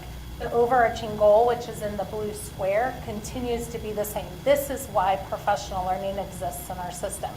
And as we think about how we're going to offer PL and pour money into it, it should be aligned to these 3 objectives. Academic, positive learning environment, which matches the positive classroom environment, but the advocacy is it should be a positive learning environment when we're collaborating, when we're coming to district professional learning everywhere, and then the collaborative culture. So from the previous 3 sub-goals, a little bit of shift of language objectives, because as they poured over data, where all that data, and it's not just the needs assessment, we look at a variety of professional learning feedback over the course of the year, fell into those 3 big buckets. And so our responsibility is let's make sure we channel funds in those directions in the coming year. And then we'll have the big redo of the plan in another year from now. So this document I'm looking at, revised professional Can learning. you open it up? Do you mind? I want to just go kind of, if we can kind of Sure. partner here. Can you open up the plan? I think that would help if we go to the plan and open it. That's the first step. Right? I mean, because you're asking about changes. I'm curious, so the revised professional learning plan that I'm looking at is 12 pages. Is that the entirety of the plan now? So the actual plan is not 12 pages. The document you received is 12 pages. And let me just make sure I'm saying that correctly, which is the plan plus all of the other information about We're what only adding to the plan and not deleting from the other deleting pages from of it, the we're only document. adding to it. So this is like an amendment that will be added to the plan, and there's no other language that will be removed from the plan. Right, what you see in front of you is what you're voting on. That's not what So we have a professional learning plan. Now these 12 pages get added to it. No, this is the plan. This is the plan. This is the whole plan This now. is the whole plan. But you just said, It's revised to fit the language and those academic priorities that came out of the needs assessment. If you look at I the table understand of your contents question, that's on Well, the. Dr. Holt just said that this 12-pager is not the entirety of it. No, what I said was the plan lives in the 3 objectives that we listed, and that plan's right here on these 2 pages. So it's not page page 4, the go whole to page 12 4, go to page 4, page 4. Okay, right there. It's right here. That's the Go plan. down. The plan starts there. And ends on the bottom, mid of page 5. And then this is all the information that we also provide that highlights what we do relative to professional learning that aligns to that plan. So the plan is page 3 through 5. The goals and objectives live on page 3 through 5 and a little. But I asked, is the plan page 3 through 5? And then you said the goals and objectives lives there. So or is the plan page 3 through 5? If this passes tonight and I want to see the professional learning plan, we'll get or if I want to see it, I will get pages 3 through 5. Is that correct? Okay. So that's it. So the plan that we saw last year, this replaces that, and this is our plan, pages 3 through 5 of this Or document. 23, 24, yes. Okay. Those goals and objectives are the plan that the PL advisory teachers will look at to see how we accomplish the goals outlined here. Okay. Dr. Latham, was there another part of this you wanted me to? I just wanted to, because he was referring to, I think, wanted our board members to be able to see it. On page 5 of the slide presentation,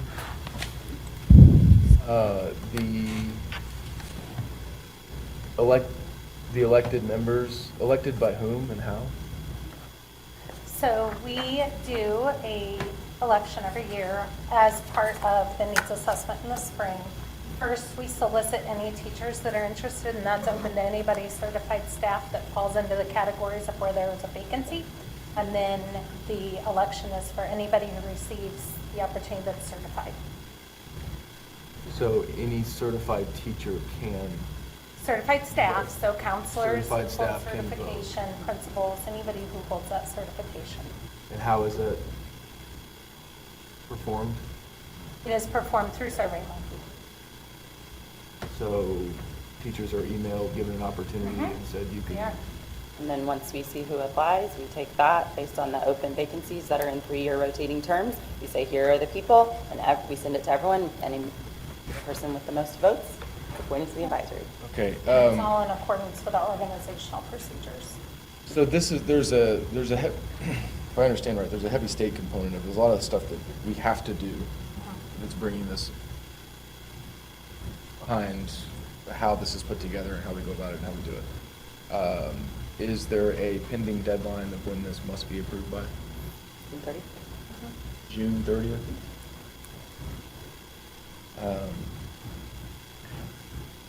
And we don't meet again before that, do we? Yeah, we do. We have meetings, but. The reason I'm asking those questions is because I had a lot of questions about this last year, and here we are with it only updated on the Friday before Tuesday. And I know we have a combined session, but for example, like the KCOB that was sent to us 2 weeks ago, super helpful. That's awesome. I very much appreciate your adaptions to doing that based on our requests. But this is something we've known all year that we're going to do, and then we did the strategic plan back in the end of first semester. Was there any reason we couldn't have gotten this sooner? I mean, I know we couldn't have gotten a presentation. The committee has been sooner, meeting, but- and they had to finalize. I mean, the committee works throughout the course of the school year, and I believe your last meeting about 3 weeks Early. ago? Could be wrong. Yeah, in April. April, yeah. So, I mean, the timing, actually, we're bringing it earlier, because Usually we last bring year it we in brought it to you in June, and the comment then was, this is the last minute, so we brought it to you. But like I said, the committee has done the work. At this point, the board has to decide whether or not how you vote, but they've answered the questions that are required by the state. This is the plan. It doesn't have to be 20, 30, 40 pages long, and it hits the highlights. Because if you go to page 5 or 4, it has the objective number 1. We have the strategic plan alignment, which are different requirements from the state as it relates to, say CSIP. We have the academic priority. We have the educational growth, educator growth standards, and then the SMART goals, and then the content there. And then the action steps.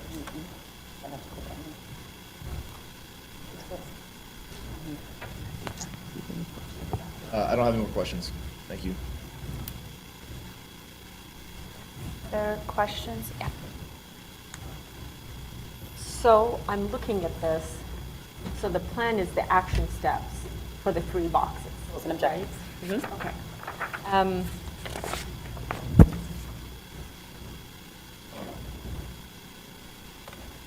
No, I know that this whole plan is by state statute. This was the Outstanding Schools Act. But is it also by law that we offer a needs assessment survey, or is that just part of how we do it? It does invite, or it does state that, yes, we need to get our Feedback. teacher voice annually.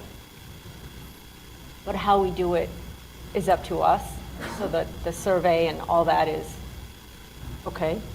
And the PL advisory, right, I mean, they weigh in on what are we gonna ask. So it's not us, Oh, I it's our teacher group, it's our elected group saying, here's what we need to know. Because they're closest to the classroom, and they have ideas of what's going on, and how do we give opportunity for voice from all of our certified staff? And it's their view of what information I need to hear to make decisions as an advisory member about how learning will be developed, what learning needs to be carried forward to support my colleagues in the classroom. Okay, so thank you so much for providing the link. I think it's always very helpful in being able to then interpret the data, right? And I want to talk about that data because I do have some comments. So we have 2,000 and some certified teaching staff, only 1,100 responses, so that's very disappointing. Of those, the top 5, so the question that was asked, and I know there was an open response, but there was about 25, and you can pick as many as you wanted, the professional learning that resulted in increased student achievement, and everybody got to pick. But then it had an N equals 905. So there's 200, roughly 200 teachers who took the survey, who answered, the rest of it, and maybe had some open statements, but did not pick any of the professional learning categories. We don't know why. It's possible they didn't feel that those choices resulted in increased student achievement. And then you have the top 5 categories on page 10, if you don't mind going to that. So you have professional learning teams, 372, instructional strategies was 324, peer collaboration was 315, content-focused learning was 315. So they're kind of in the 300s. And then it drops down to 284 in conscious discipline. And lagging right behind that is data-driven collaboration, which is 279 by only 5. It doesn't make the list. But my concern is, and there's a reason, I'm giving the numbers as a preface to a comment I'd like to make. I'm also in my mind keeping that there's 200 teachers who didn't pick anything. That's a significant number. And then under the positive learning environment, you further broke it down into conscious discipline is 284, trauma-informed practices 204. So now we're in the 200 mark. Social emotional learning is 185. So now we've dipped below. And then we have 2,000 teachers, and you're looking at 200. I mean, you're looking at 10%. Here we are developing a plan based on 10% feedback. I guess what I'm trying to say is I don't think the data's good, and that concerns me, and I'm building up to something. I wasn't in support of this last year in June. I'm looking at it a little bit differently, and it comes to slide 12. What's that slide? Slide 12, if you can go to that one. Really appreciate that protected time for collaboration, without competing responsibilities and duties.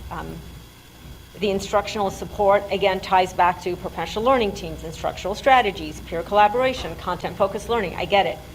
But then I found interesting that you have training for meeting student behaviors, and you have conscious discipline there, and I'm a little uncomfortable that you've plugged in trauma-informed practices, social emotional needs, because I don't really see it as part of action steps. And then the word discipline creeps in. And to me, discipline is this bear that we are facing.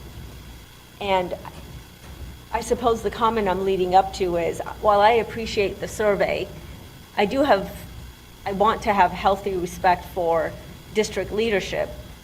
I get that there's the law and then we do this. But then there's the other flip side of the coin, which is, when do we get to step back? And when I say we, I mean you all. Get to step back and say, this is what our students need, and this is what we need to do, and this is the learning we need to provide so that we can meet the needs. Are you tracking me? So, which is why I was super excited to see the word discipline as a broad category, i.e., I'm not comfortable with social emotional learning based on 185 teachers who felt that was helpful to them, because I don't know what the other 90% of teachers feel. And discipline, like I said, it's just a problem. We've agreed, right? And so I'm a little disappointed, happy that I see discipline, disappointed that it's just this, it's almost like an afterthought.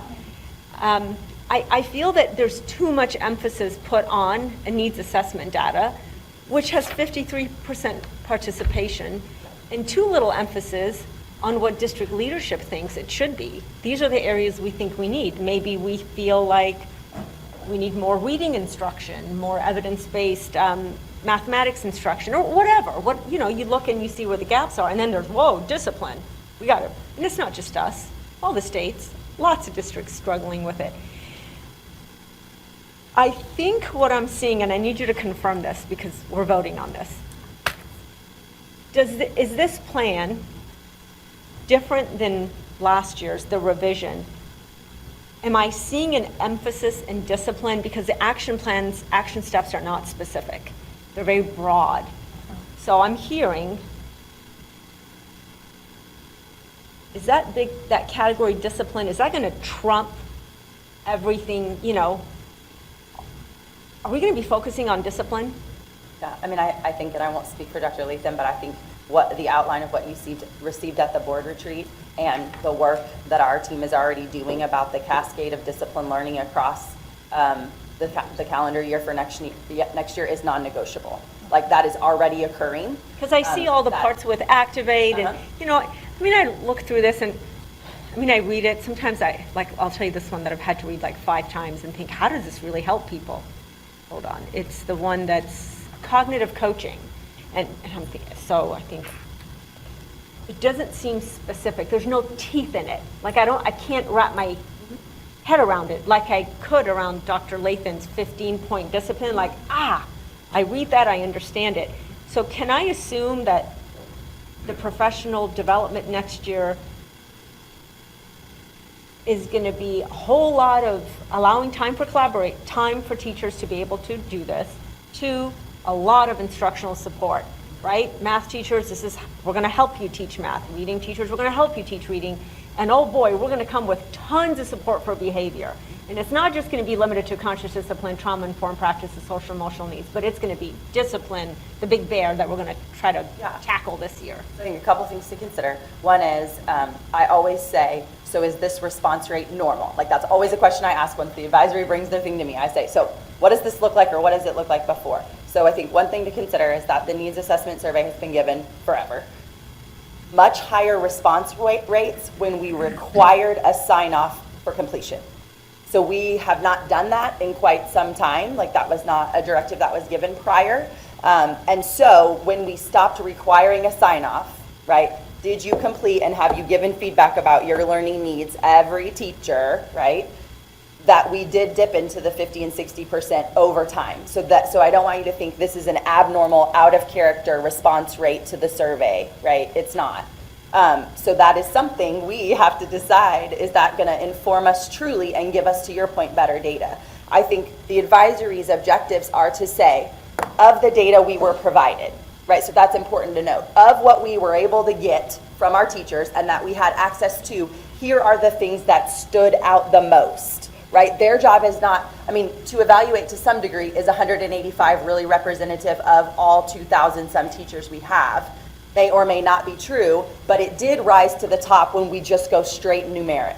What about all the open? Because, you're not going to get the answer unless you ask the question. Correct. And you've given them 25 choices. So when you shift over to the way that the other open-ended were questioned, that's where she says over 1,000 open responses. So the advisory, under the facilitation of Martha and Angela, then read every single open response, and from there pulled out the things that were common within the open responses. Is that discipline? Is that what came up? And this question was one of the open-ended. We had 2 open-ended about what do you need at your site, and then what do you need for this. And so these qualifiers came from the group doing a structure to really siphon out and find what is servicing the most. Because best practices was not one of the 25.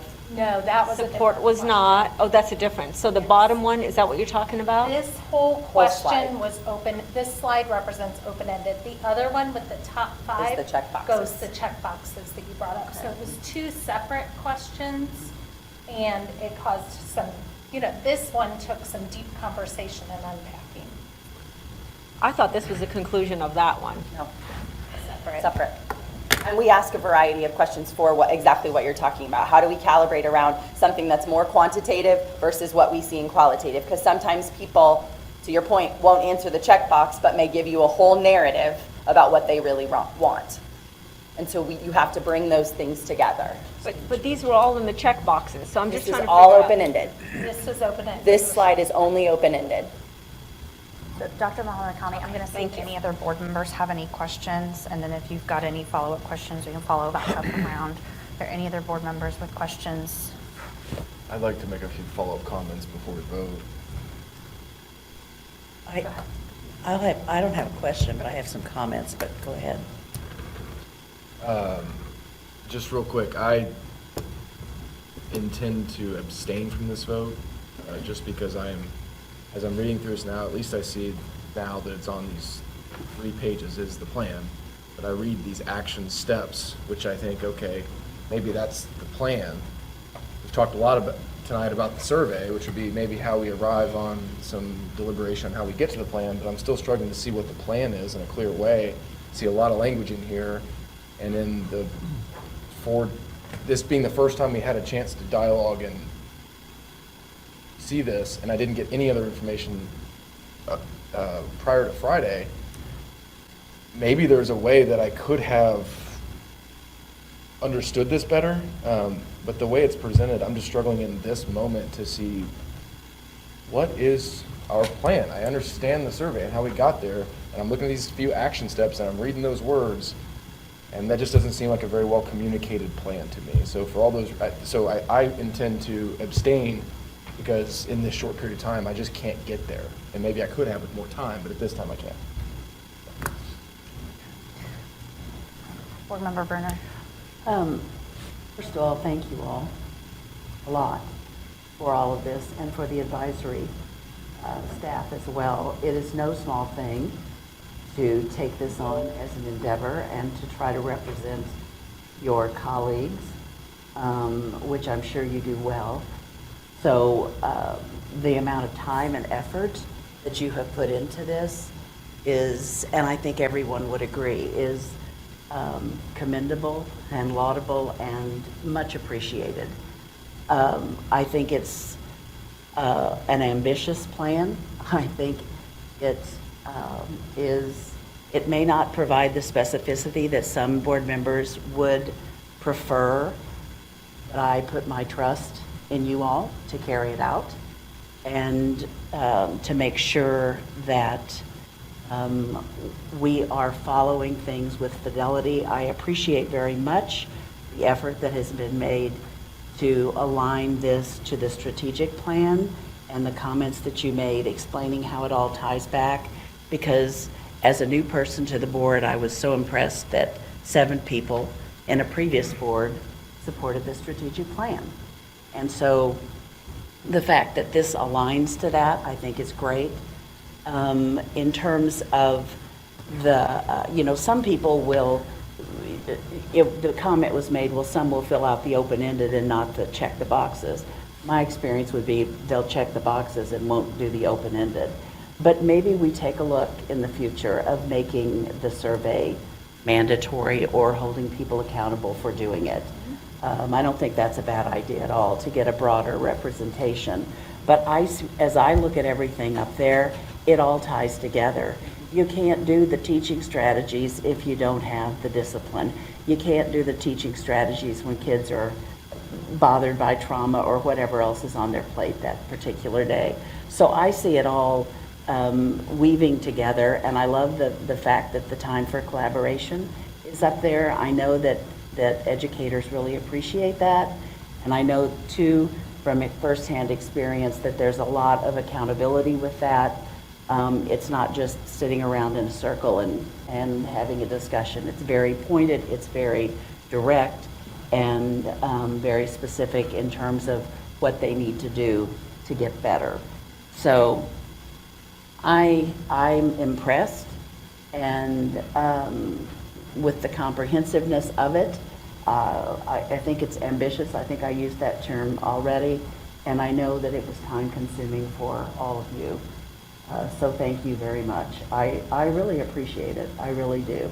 There's a lot of good stuff here, a lot of good stuff that can make us better. Thank you. Board member. I just want to make a comment about my questions that I asked. My questions were also about the methods regarding the survey. I asked the questions because I do feel like your survey design is really good for, what we talk about of a good survey research design. Also, just to point out that a 50+% rate, return rate on a survey is actually a pretty good rate, and there is no need for 100% return rate when you have what's the word I'm looking for? Stratified response of teachers from different grade levels who are doing similar kinds of things. There's no real need to have 100% response rate. There's no real belief that there's going to be a difference of responses if you get more people with that kind of a sample. Nonetheless, I think that the priorities, the objectives that you guys came up with really do align with the priorities that this board has been discussing. High academic achievement was for the first objective. Positive learning environment, which focuses on behavior and discipline, is the second objective. And the third one's collaborative culture, which does go along with the professional learning that happens among teachers. That happens. It's not, when we talk about a professional learning plan, it's not just what is brought into the teachers, but that collaborative process with teachers also provides a lot of opportunity for learning. So I think this really does hit a lot of the priorities that this board has talked about and matches very well with our strategic plan. So thank you. Any further? Yes. I might just say I would agree with Board Member Bruner. I do think that we should have 100% participation. Unfortunately, when you force that upon people, you don't always get, the greatest content or the responses and collecting that data to be more accurate. But even if you don't, you have a lot of teachers, educators out there that's just not going to answer, they're not going to respond, you get 50% response. But, what is really the true way to go about getting the information? And historically, I would say my experience is make it mandatory, but provide an opportunity that they can't get out of where they will have to spend the time. And the purpose of the survey is so important, and it's going to affect each and every one of them in their positions that they're going to actually apply this for in conjunction with our strategic plan. So that'd be about all I got to say at this point. I would agree with Board Member Brunner 100%. I'd like to add one more comment. Something that you said made me think of one more thing. If we do go to whether we do it mandatory with 100% or leaving it the way it is, I think it would be helpful for the administrators in each building to go sell this to the staff, sell the importance of it. The staff, they're busy. And so the fact that this gets pushed aside, I get it. Or they think I'll do it next week, or I've got 2 more reminders, or whatever their reasons might be, to those individuals, those are good reasons to not do it. But I do think if, it's just like teaching in a lot of ways, you sell it. You give people the reasons of why it's so important that you take it, and that you take it seriously, and you give us honest feedback. And maybe it's some combination of the 100%, and then you go sell why it's important that you take it seriously, and maybe we'll get more true results. Or certainly more results, yeah, closer to it. Any further comments or questions? I'm not going to repeat the thoughtful comments of my board members, except to say that I support this, and thank you to the educators who took the time to respond, and certainly thank you to the learning advisory members who collaborated to create this, and I look forward to supporting it.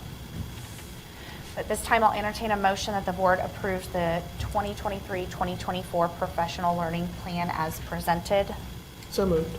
Okay, thank you. A motion from member Thomas Tate. Do I have a second? Second. Second from board member Bruner. And at this time, we will vote.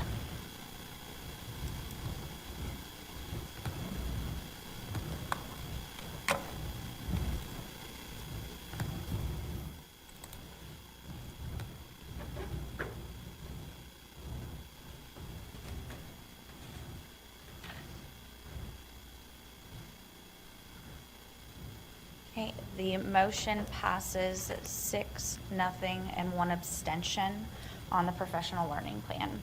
Moving on to item 10.04, collective bargaining side letter agreements, and Dr. Mulford is here with us again. All right, in your board packet, there are 8 side letters. We did add launch today, and that's because it was just ratified last night by the membership. One of the things the committees have done is work to have as much unified language as possible. So even with launch being added, pretty much both of the language is almost identical to the other agreements. What's really different between the agreements for the most part is around compensation that's specific to each group. You'll notice there are 3 new side letters this year. That's the support staff professionals, the specialized instruction, school personnel, and the nutrition services. And so those are new collective bargaining groups that are in the process of establishing their first collective bargaining agreement. And so this side letters are for summer work for employees that are not already scheduled to work during the summer. So pretty straightforward, nothing very different than what's been in the past. But if you have any questions, we'd be happy to answer those. Any questions for Dr. Mulford? Yes, ma'am. So 2 years ago, we had 2 summer sessions, and then last year it was 1. So by looking at these dates, June 5th through July 31st, so it's 1. That's correct. 1 6-week. Right, but staff can choose to work, it's still, it's. Oh, there it's is just 2? one, but there's still 2 opportunities, so staff could work the first portion, and another staff member can work the second portion of it. It's 4 weeks at a time. So it's it's back to 2 sessions. Yes. Do you know what I'm It's talking never, about? it's never really changed. Before, we kind of marked it as 2 4-week sessions, and people could participate the whole time. We're now doing a 6-week session. That's been more for employee fatigue. And we're kind of selling it as a 4-week and a 2-week. Oh, a 4-week and a 2-week. But the For launch. students, but the Goes all the way. students sign up. Yeah, launch is still all the whole time. But the students, it's all 1 session. It can be either or. Oh, so they can students do can the do a 4-week, 4 they or can a do a 2. 2-week, or they can do all 6. Got it. Thank you. Questions? Comment? Okay, seeing none, I will entertain a motion that the board approve the superintendent or designee to sign the collective bargaining side letter agreements as presented. So moved. Okay, Second. motion from board member Mohammed Khani and a second from board member McCoskey. This time we will vote.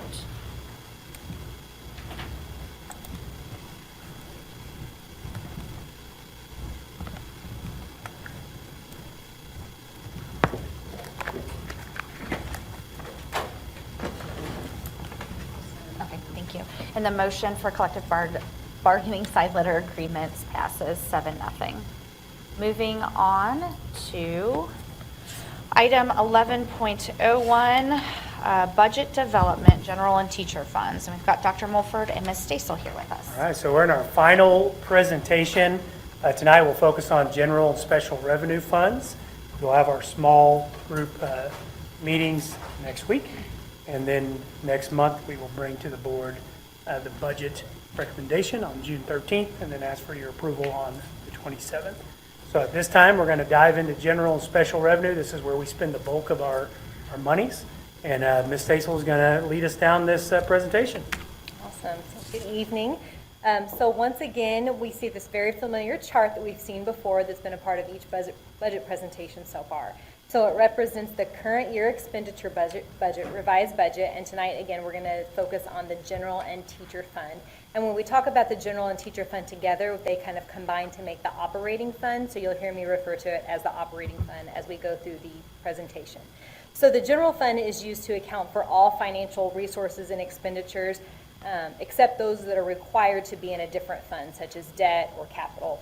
And then the teacher's fund or special revenue fund is used to account for certificated salaries and benefits and tuition payments to other districts. All right, so first we'll look at how those expenditures are funded. So the primary sources of revenue include the fund balance carryover from the prior year, local, county, state, and federal revenues, and then interest income on the revenues. So that fund balance carryover is essentially the extra amount that we kind of hold in the bank, which helps ensure we can continue to make payroll and pay the bills for the entire year. So as you know, each January we receive like a large source of revenue from local funds from the tax levy, and that local revenue, that big source of money combined with the fund balance help get us through the end of the year to December so that we don't have to borrow money to pay for expenditures as we journey through the year. With the additional federal stimulus funds, the district has been intentional about building a higher than normal fund balance. We've talked about that before. As we anticipate a reduction in state funding due to a decrease in attendance that we've experienced and the loss of local revenue due to that Franklin County decision, which cost the district about $7.5 million in local revenue. All right, so some examples of the local sources of revenue, again, include the tax levy and then the Proposition C sales tax that we receive. State sources, the primary are the basic formula and classroom trust fund revenues, and then federal revenues include things like title or special education funding along with some other grants that we receive. So the chart represents the current year revised budget by revenue source or revenue type. So you can see that we're very heavily locally funded, followed by state funding. And so those local and state combine to make about 89% of the revenues that we receive in the operating fund. I did not include that ESSER amount again of $35 million just to kind of give you a more normal picture of what a normal year would look like without the stimulus fund. All right, so those revenues are used to support operating expenditures, which include salaries, benefits, purchase services, and supplies. So as you can see from this chart, salary and benefits make up the majority of the operating expense, totaling over 81% of the operating revised budget. So we know that this percentage is a little bit higher than normal due to the increase of classroom-focused positions that are funded through those ESSER dollars. We typically want to keep those salary and benefit percentage between 75 to 80%. If it that 75 to 80% is kind of a good indicator of sustainability of your salary schedule and where your staffing's at. So if you get too low, below 75%, a district could be understaffed or not be giving adequate salary and benefit increases. If you get above that 80% too much, you might be overstaffed and could have to consider reducing some positions. So we know we're definitely at the top end of that now, so that's something to keep an eye on and be aware of as those ESSER funds wrap up next year. So the remainder of the operating fund is spent on purchase services and supplies, and we'll go through each one of those categories as the presentation continues. Just as a reminder, as we kind of dive into this presentation, get very, very heavy on language around object and function. So I just want to remind you that the Department of Elementary and Secondary Education has expenditure coding guidance that all districts must follow. So the first three segments of our accounting code structure, and we've talked about this just about a month ago, is the fund, the function, and the object. So if you think of the function as kind of the who is purchasing something and the object as kind of what is being purchased. So I'll kind of remind you of that as we go through this. All right, so first we'll start with salary, and this represents 63% of our operating budget. And so you can see that 76% of our salaries are coded to the teachers fund, and then 24% are coded to the general fund. And the Department of Elementary and Secondary Education set the requirements for which positions are coded to which fund. So both the nature of the position and the certificate that's required to have that position are what determine which fund it goes into. So, for example, a teacher and a principal, that position is instructionally related, and they have to hold a DESE certificate to be in that position. So they're coded to the teacher's fund. However, like a bus driver or a payroll staff member, that position is not instructionally related, and they don't have to hold the DESE certificate, so they're coded to the general fund. All right, so continuing to look at salaries by functional area, so kind of that broad who is buying something, right? So we have the functional areas of instructional, support services, and community services. So examples of positions that are coded to these functional areas are listed for you to the side, and as you review these functional areas, I'd like to provide a short definition of each area to help you kind of categorize these items. So think of instructional as those things directly related to classroom instruction or the activities that help assist in the instructional process, such as student activities or athletics. Okay? And then support services would be those services that provide either technical or logistical or administrative support for what is going on in the classroom. And then community services are activities that provide a service to the students, staff, or other members of our community. So moving away from salaries into benefits, this lists benefit by object type. So if you think of that object again, it's kind of like the what. So we have the different categories here for you, and the two major categories of our benefits are the medical and dental insurance, that is the employer contribution for medical and dental, so this is the district's expense, and then the certified and classified retirement, so that is the employer match on that retirement. So those make up our two biggest categories. And then I've got the definitions here for you of what retirement is, FICA, Medicare, and then medical, dental, workers' comp, and then some other types of various insurance.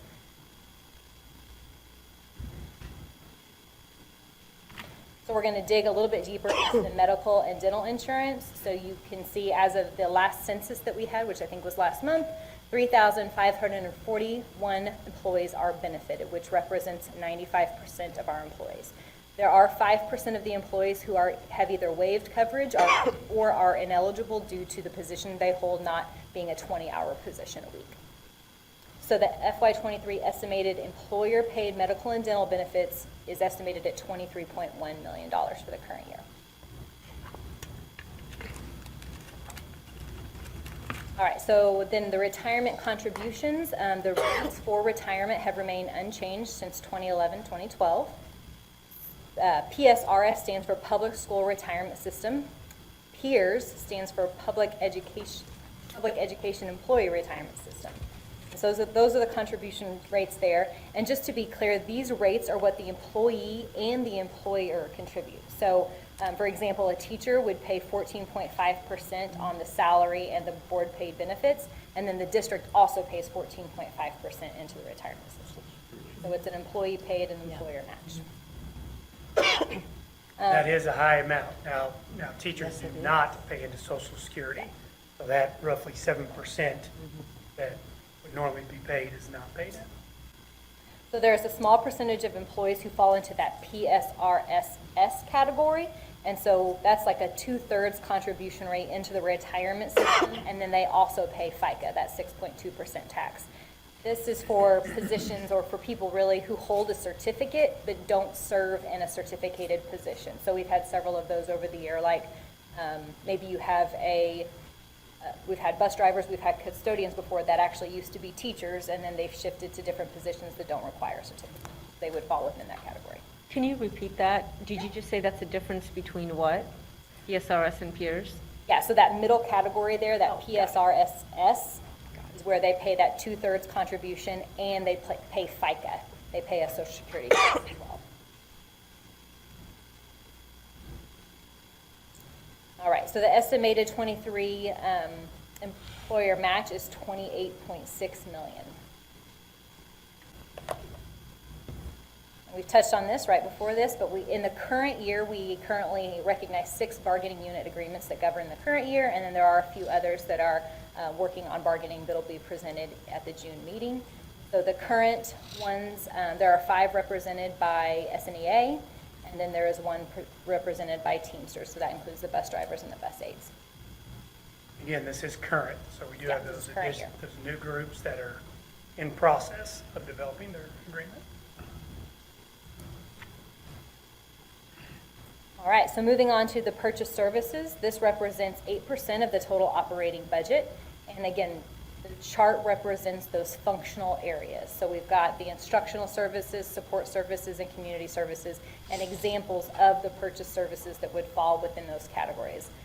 I went back and watched last year's presentation, which was very fun, to try to pick up on some of the questions that were asked last year. And so I did want to kind of answer one. So you can see that substitute services is in both categories, and that was kind of an example that got brought up last year.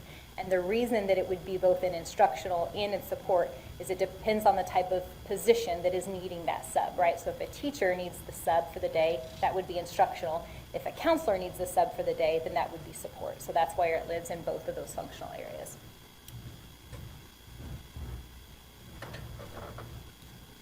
So if we dive just a little bit further into that functional realm of kind of the who is purchasing it, right? You'll see a little bit more of a breakdown here over revised budget with those primary functions or the larger functions revised budget here. So nutrition services, we've got that instructional category, custodial, building maintenance, transportation, technology, and then other support services. So other support services is quite a large category, so one may wonder what falls into that. So it's a lot of little things that total a big thing. So departments like human resources, business services, counseling, health services, I mean, all those other little departments that really don't in themselves make up a large amount, but totaling they do make up quite a big amount.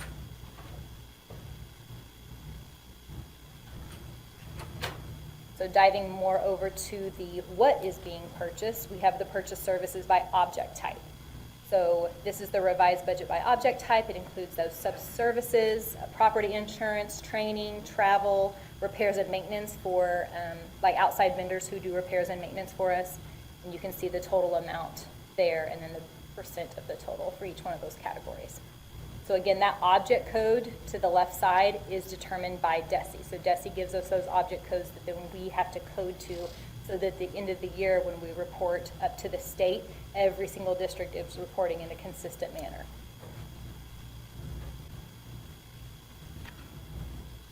All right, moving on to supplies. Again, by that functional area, we've got instructional services, support services, and community services, and the examples of those expenditures that are supported in those functional areas. I'm breaking it down a little bit more by functional category. Again, more of the department level of who is buying stuff and the breakdown of the revised budget for the current year and those percentages. And again, by object type. So take kind of the who is doing it. So if it was technology and they were buying supplies, or if it was business services and we were, well, we don't really buy utilities necessarily, but we were buying general supplies for our office or something like that. Or building services would have the utilities under them because it's all coded in that functional area. So if you kind of see the connection between the function and then the object of what is being purchased.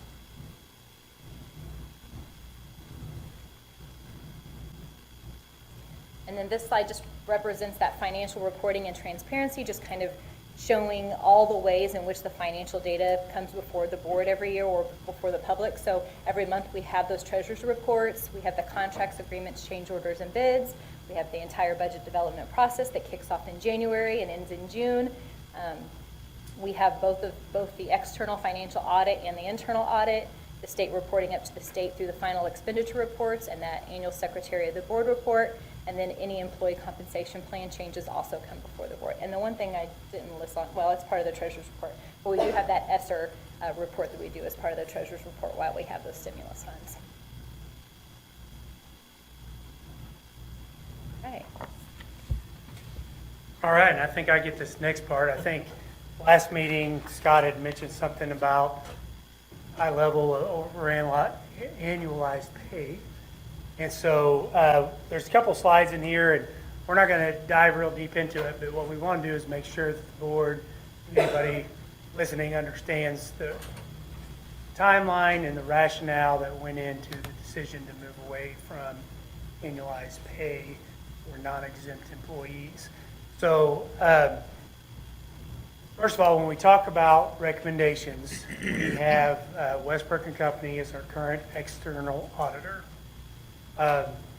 Ever since they've been our auditor, they have made the informal recommendation, that's important to note, that we should consider moving away from annualized pay. Now, like it was mentioned earlier, you will not see it in the audit because, as you know as a board, the only thing in an audit are actual findings.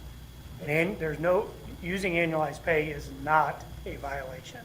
It's not a finding, so it would not be reflected in district audits. However, you also know as a board that every year when the auditor reviews the audit with you, there are other things that they say, hey, these are some things you might want to take a look at. And so in conversations with the staff, annualized pay is always a topic of conversation. It is not something we have moved on previously, and probably just from our external auditor by themselves, we may not have moved on. But there are a lot of factors that came together. The second one there, this past fall, there was a complaint filed with the Missouri State Auditor's Office. We've had questions about, well, was this one person like you heard in an earlier comment, or was it more? And the answer is we don't have that answer because we're not given that information. Okay, so any speculation that it was filed by only one individual, it is only speculation because there's no way to truly know that. What I can tell you is that the auditor they indicated it was more than one employee. Now, is that 2? Is it 5? Is it 20? We don't know that. Okay, but a complaint was filed. After extensive meetings and conversations with the investigator, where we essentially had to explain what annualized pay was and really educate the investigator, it was determined the district was not in violation of any law, statutes, or guidelines. So much like our external auditor, they said, hey, there's no finding here. The district has not violated anything. However, much like our external auditor, the investigator did informally recommend we consider moving away just from the confusing nature, and also like our auditor has said, the potential liabilities that result from annualized pay. Finally, another complaint was lodged with the U.S. Department of Labor. I think we can assume it was likely the same individuals or a combination of the same individuals. So went through the same process, same result, found that we were not in violation, but again, also recommended that we consider moving away. So you have 3 different entities from these 3 organizations that all said, hey, you're not violating anything, but you might want to look at not doing it. So you couple that with the move to the new ERP system. This might be on the next slide. Yeah. So we began to have conversations around, I think it was November, maybe as early as October, around building out the payroll component of the ERP system. It became quickly apparent at that time that the building out annualized, I'm sorry, I clicked the link that was provided and it started making noise. Okay, all right. That building out the ERP system was going to be more time consuming than originally anticipated, which in and of itself is not an issue. But it led to the deeper conversation of, okay, knowing that it's going to take more time to build it out, let's have a conversation around do we or do we not continue annualized pay? Because if we look at the 3 recommendations and we decide we're not going to continue with annualized pay, does it then make sense to spend the additional time and money to build out a system that we're just going to be antiquated because we don't plan to use it, right? So when comments are made that it costs $500,000 and our people are worth it, I would say absolutely. That's not how we communicated that. What we said was the question we had to answer is do we spend that time and money if we were going to move away from it? Okay, so we had to answer this question first. Are we moving away from it? And after much debate, we decided it was most prudent that we move away from annualized pay based on the 3 recommendations that we received. So then we went to the second component of that question, which is, okay, we decided we're going to move away, so do we spend the additional time and the additional cost to build out the system to simply phase out? And we landed on the answer that no, that's not a wise stewardship practice. So that's kind of how it all came together. Now, if we weren't going through implementing a new ERP system, this is a very different conversation.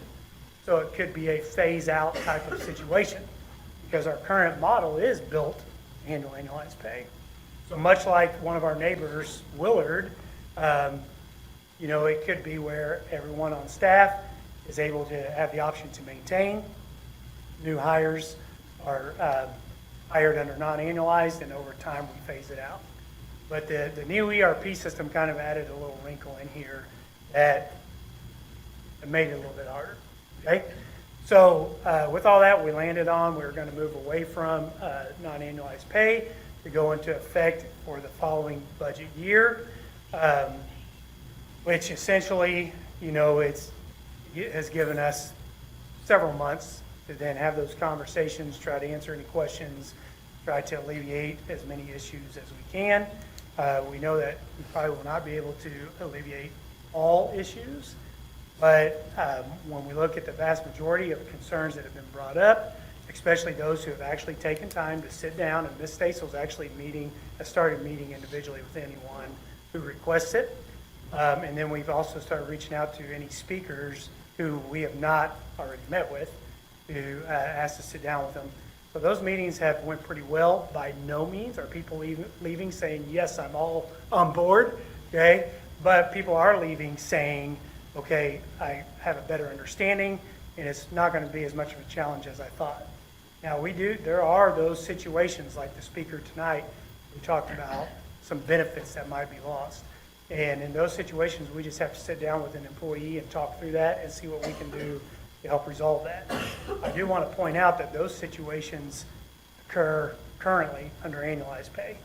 And the only way to try to resolve those is to have those individual conversations. So we definitely encourage people to reach out if they are in that type of situation, and we'll see what we can do to work with them.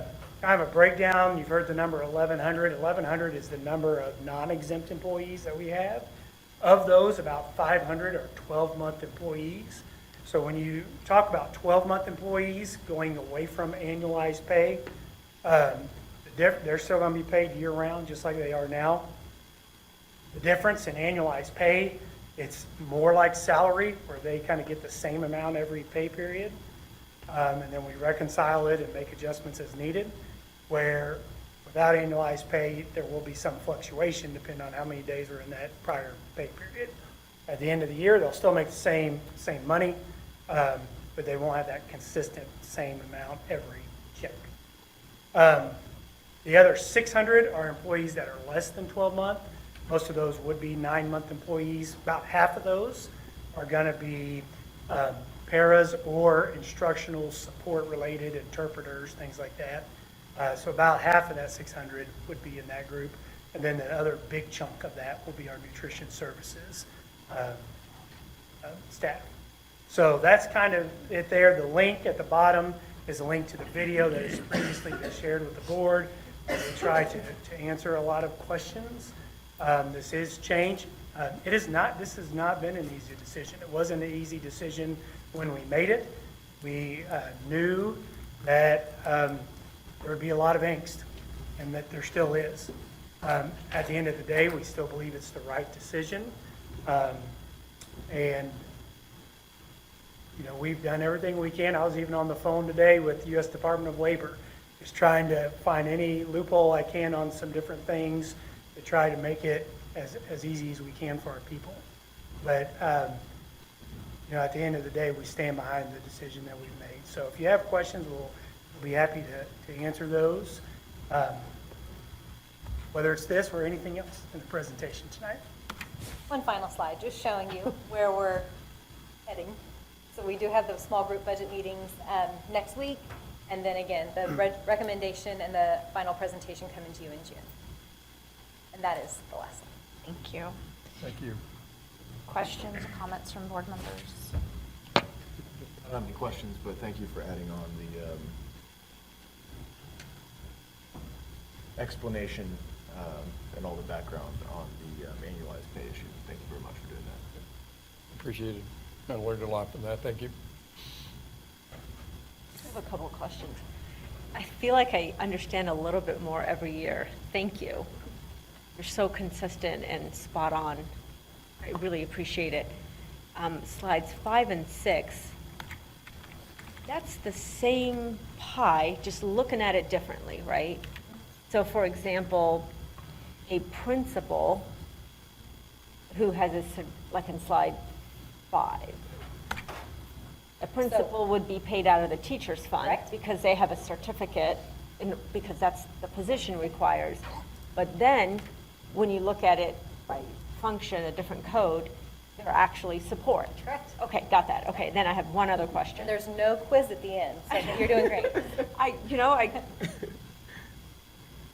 Slide 8. So, okay, that PSRSS kind of threw me off a little bit. So let's do PSRS, just plain. That's for teachers, right? Certificated? Certificated, so it could be teachers, principals, Anybody who has counselors, anybody that, So they pay 14.5% on salary and benefits, the whole package. salary and like district paid or board paid benefits, right? So employee. And then we match with 14.5%. Can that certificated person also pay into Social Security if they want, or they're just not legally allowed? Correct. Yeah. Not legally allowed, okay. So PSRS, 14.5%, no Social Security. No, they're not allowed. And then peers is for non-certificated, and they're not allowed to do Social Security either. Full Social Security. Yes. Huh? They're full, they do pay Social Security. Oh, they do, so they can pay Social Security. They do. Okay, so. So let's kind of look at And it then this we way. have to match the Social Security then too, right, as employers? We pay a FICA on, yes. We pay FICA. Yep. So PSRS, full retirement, no Social Security. Okay. Down to peers, different retirement, but they also pay, so it's about half the amount. That's why it's They half. pay full Social Security.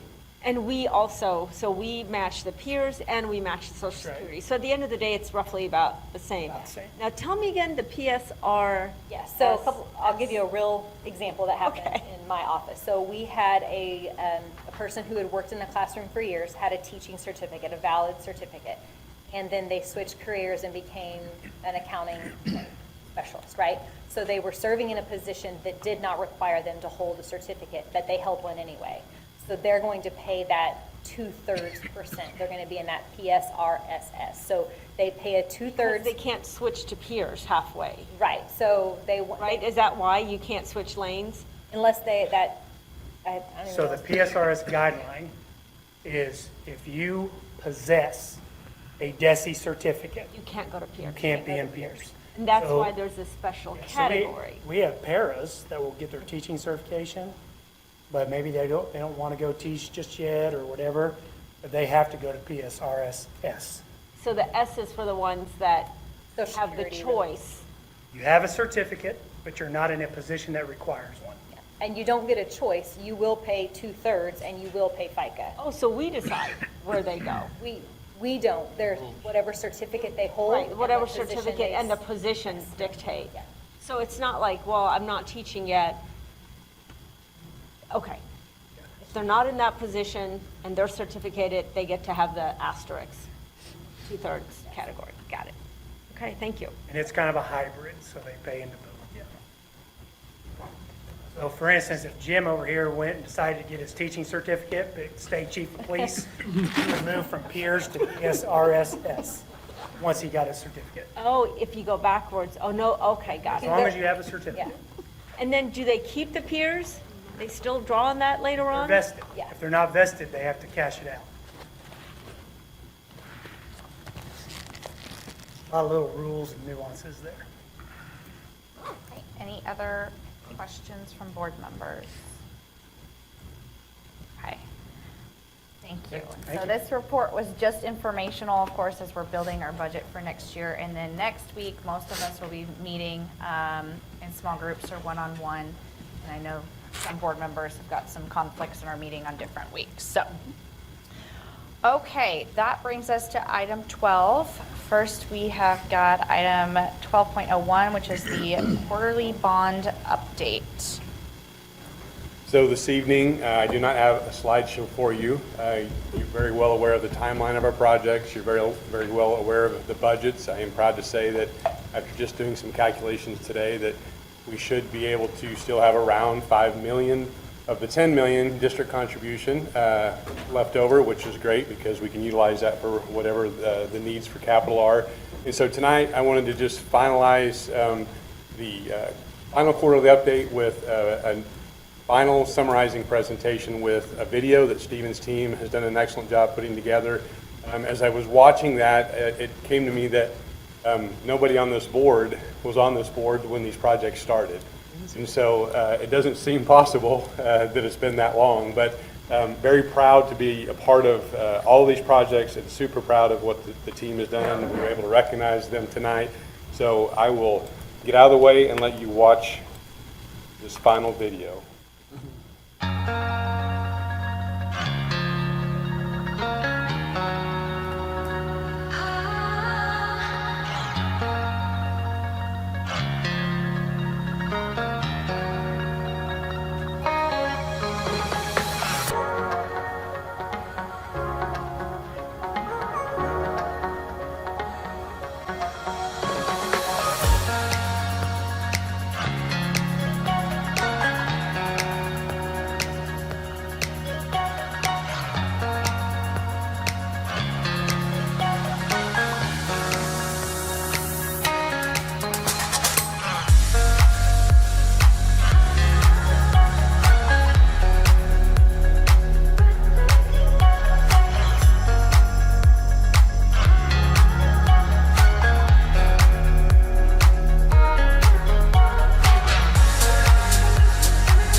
there.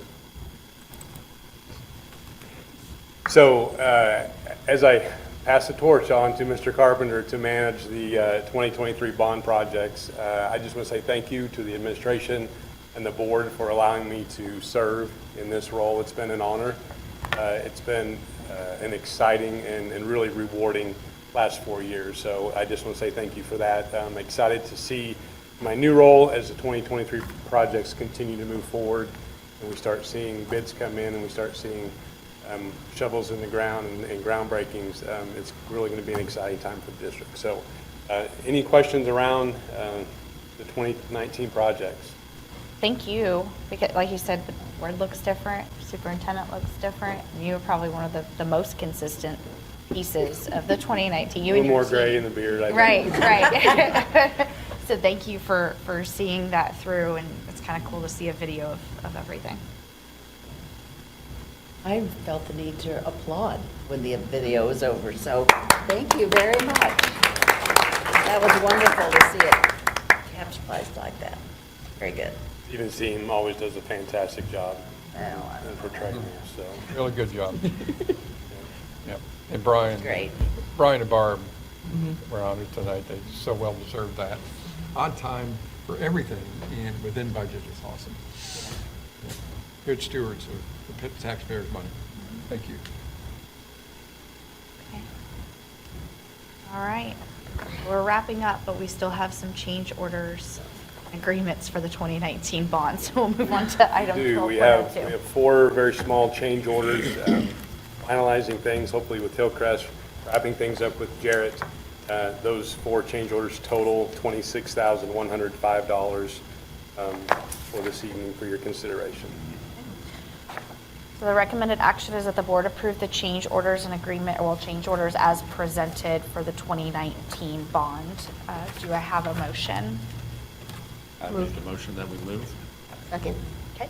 Got a motion from Board Member McCoskey with a second from Board Member Thomas Tate. Is there any discussion on this item?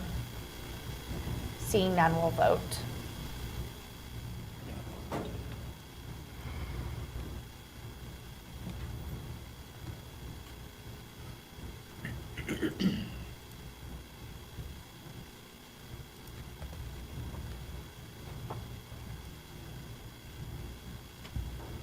A motion to approve the 2019 bond change orders passes 7-0.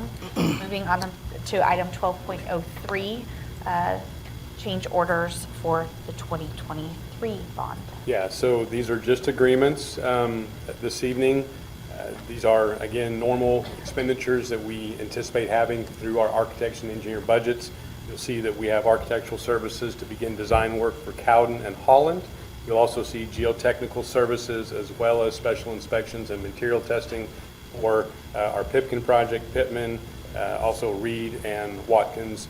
These consulting agreements total $748,523.76. And again, these are budgeted amounts that will come out of all of our architectural and engineer budget line items for the 2023 projects. The recommended action is that the board approve the agreements for the 2023 bond as presented. Do I have a motion? I make a motion that we approve the 2023 change orders and agreements. Motion from Board Member McCoskey, second from Board Member Thomas Tate. Any discussion or questions? What are geotechnical services? Where they will come in and actually drill core samples of the earth to determine what type of soil we have so that we can know exactly what it is that we're building on and what issues we may have so that we can address those before we start construction. And so it goes back to the architects to see how they need to modify. They'll provide a report both to the architects as well as to SPS. And for example, when we do the geotechnical and the Pipkin property, because it's undeveloped, we need to make sure that we know what it is and what kind of soil and foundation we have to build on. Thank you. Any other questions? Seeing none, let's vote.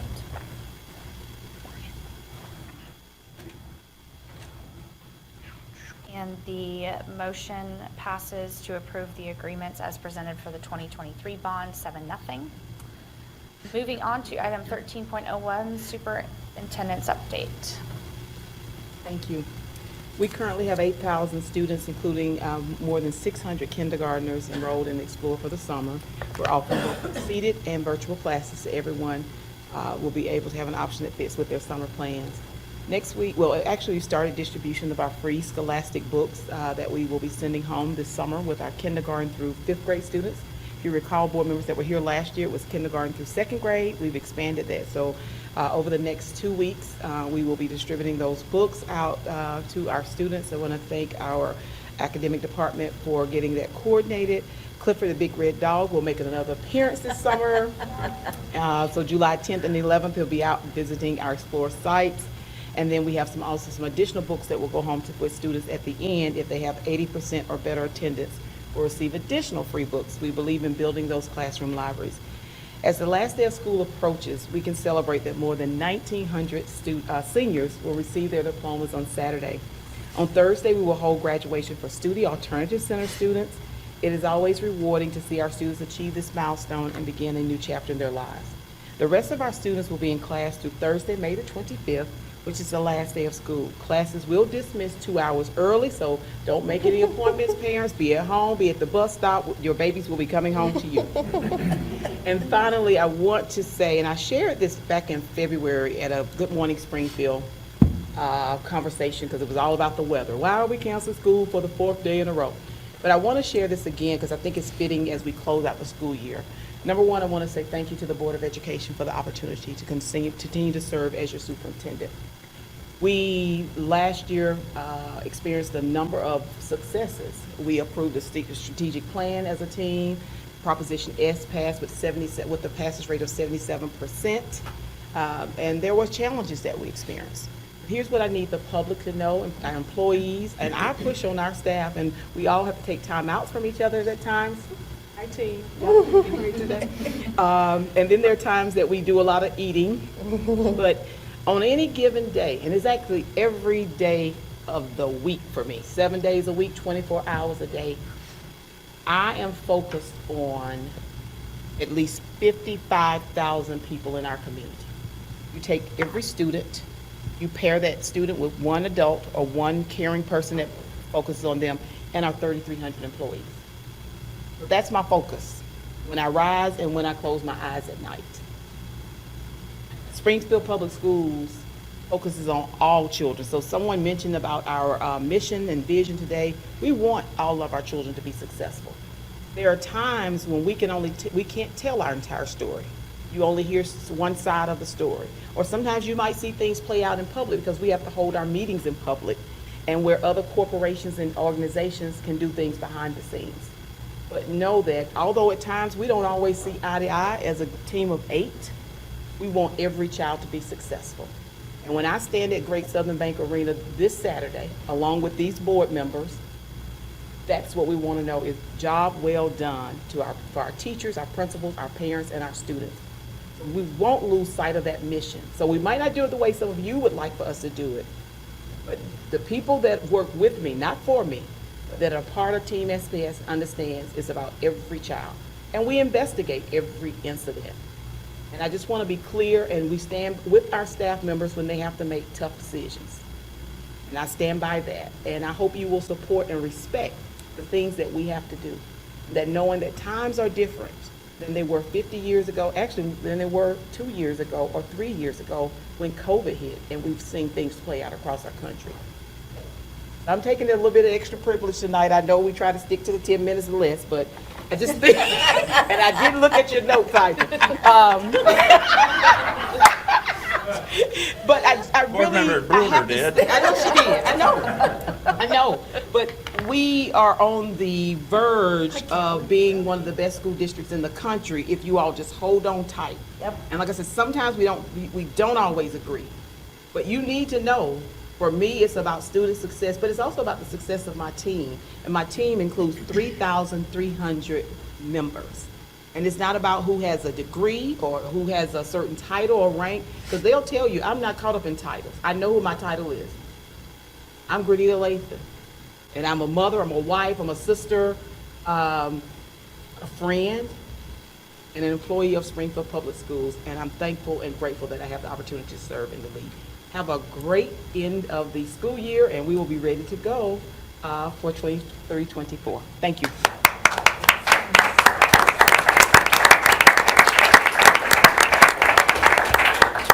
$9.54. Oh, was that what the joke was? Timed me. You're right. I didn't. Okay. Oh, goodness. I think I can speak for all board members when I say that we are grateful that you are here. Thank you. Thank you for your comments. Okay, that brings us to item 4.01, which are board comments. Any board members with comments this evening? It's been a school year filled with ups and downs, and we have had some successes and some challenges, as Dr. Latham stated. And one of the things that I wanted to end this school year with was that I wanted to state that I'm in favor of this Board of Education making a statement of support or resolution that affirms our commitment to creating and maintaining a safe and welcoming learning and working environment that is free from discrimination and harassment, and where all individuals are treated with dignity and respect. While ideally, this statement should hold true for all of our students, teachers and staff, administrators and families, a specific statement addressing support of trans students is warranted given the current demoralizing and dehumanizing efforts that are being pushed to further marginalize trans folks. It's my hope that this board can come together to let everyone know of our commitment to the well-being of all of our students and employees. I hope that we can adopt the language that has been already provided to us or revise the draft that has been provided to us to our pleasure. It's my prayer that SPS can make national headlines for our unified support of our LGBTQ plus students and queer students and employees instead of the current negative headlines that we are getting recognition for. At the end of the day, trans students are our students, and I want to let our students and our community know that this board in this district recognizes the need to have additional protections for this vulnerable population in a basic statement of support of their dignity and rights as students. Other board comments this evening? I will just say that while the budget conversation was going on, I sat here wishing I had paid closer attention in my school finance class that I had to take a long time ago. Just saying. Don't worry. On the third go-round, you'll have it down pat. I don't know. I think my teacher's spinning around in his grave right now. Other board comments this evening? Okay, all right. Thank you again for a wonderful, I thought it was a wonderful, productive retreat. Members of the public were invited. I know that, I don't think it was pushed out on our YouTube channel, or was it? No, we didn't I record. think It so. wasn't streamed. But I do think it was very productive, so thank you for your time with that. A reminder that our next board meeting will be a study session on June 13th, followed by our regular board meeting on June 27th. Also, just a reminder to board meetings, I know that these combined meetings can be a lot. Thank you for getting a lot of the information to us previously. Make sure that you get the questions to Dr. Lathan the Monday before the board meeting, if at all possible. And as you know, I've been reaching out to you all individually to see if there's any questions as well, so that we've got those answered before we show up this evening. So if there's nothing further, I will take a motion to adjourn, since we had our executive session before the meeting. I will entertain a board motion to adjourn this evening. Okay. I'll second that. Perfect. Motion from Board Member Thomas Tate, second from Board Member Mohammed Khani. This time we will vote. Okay. Aye. Aye. Aye. Aye. And chair votes aye, and we are adjourned at 8:29.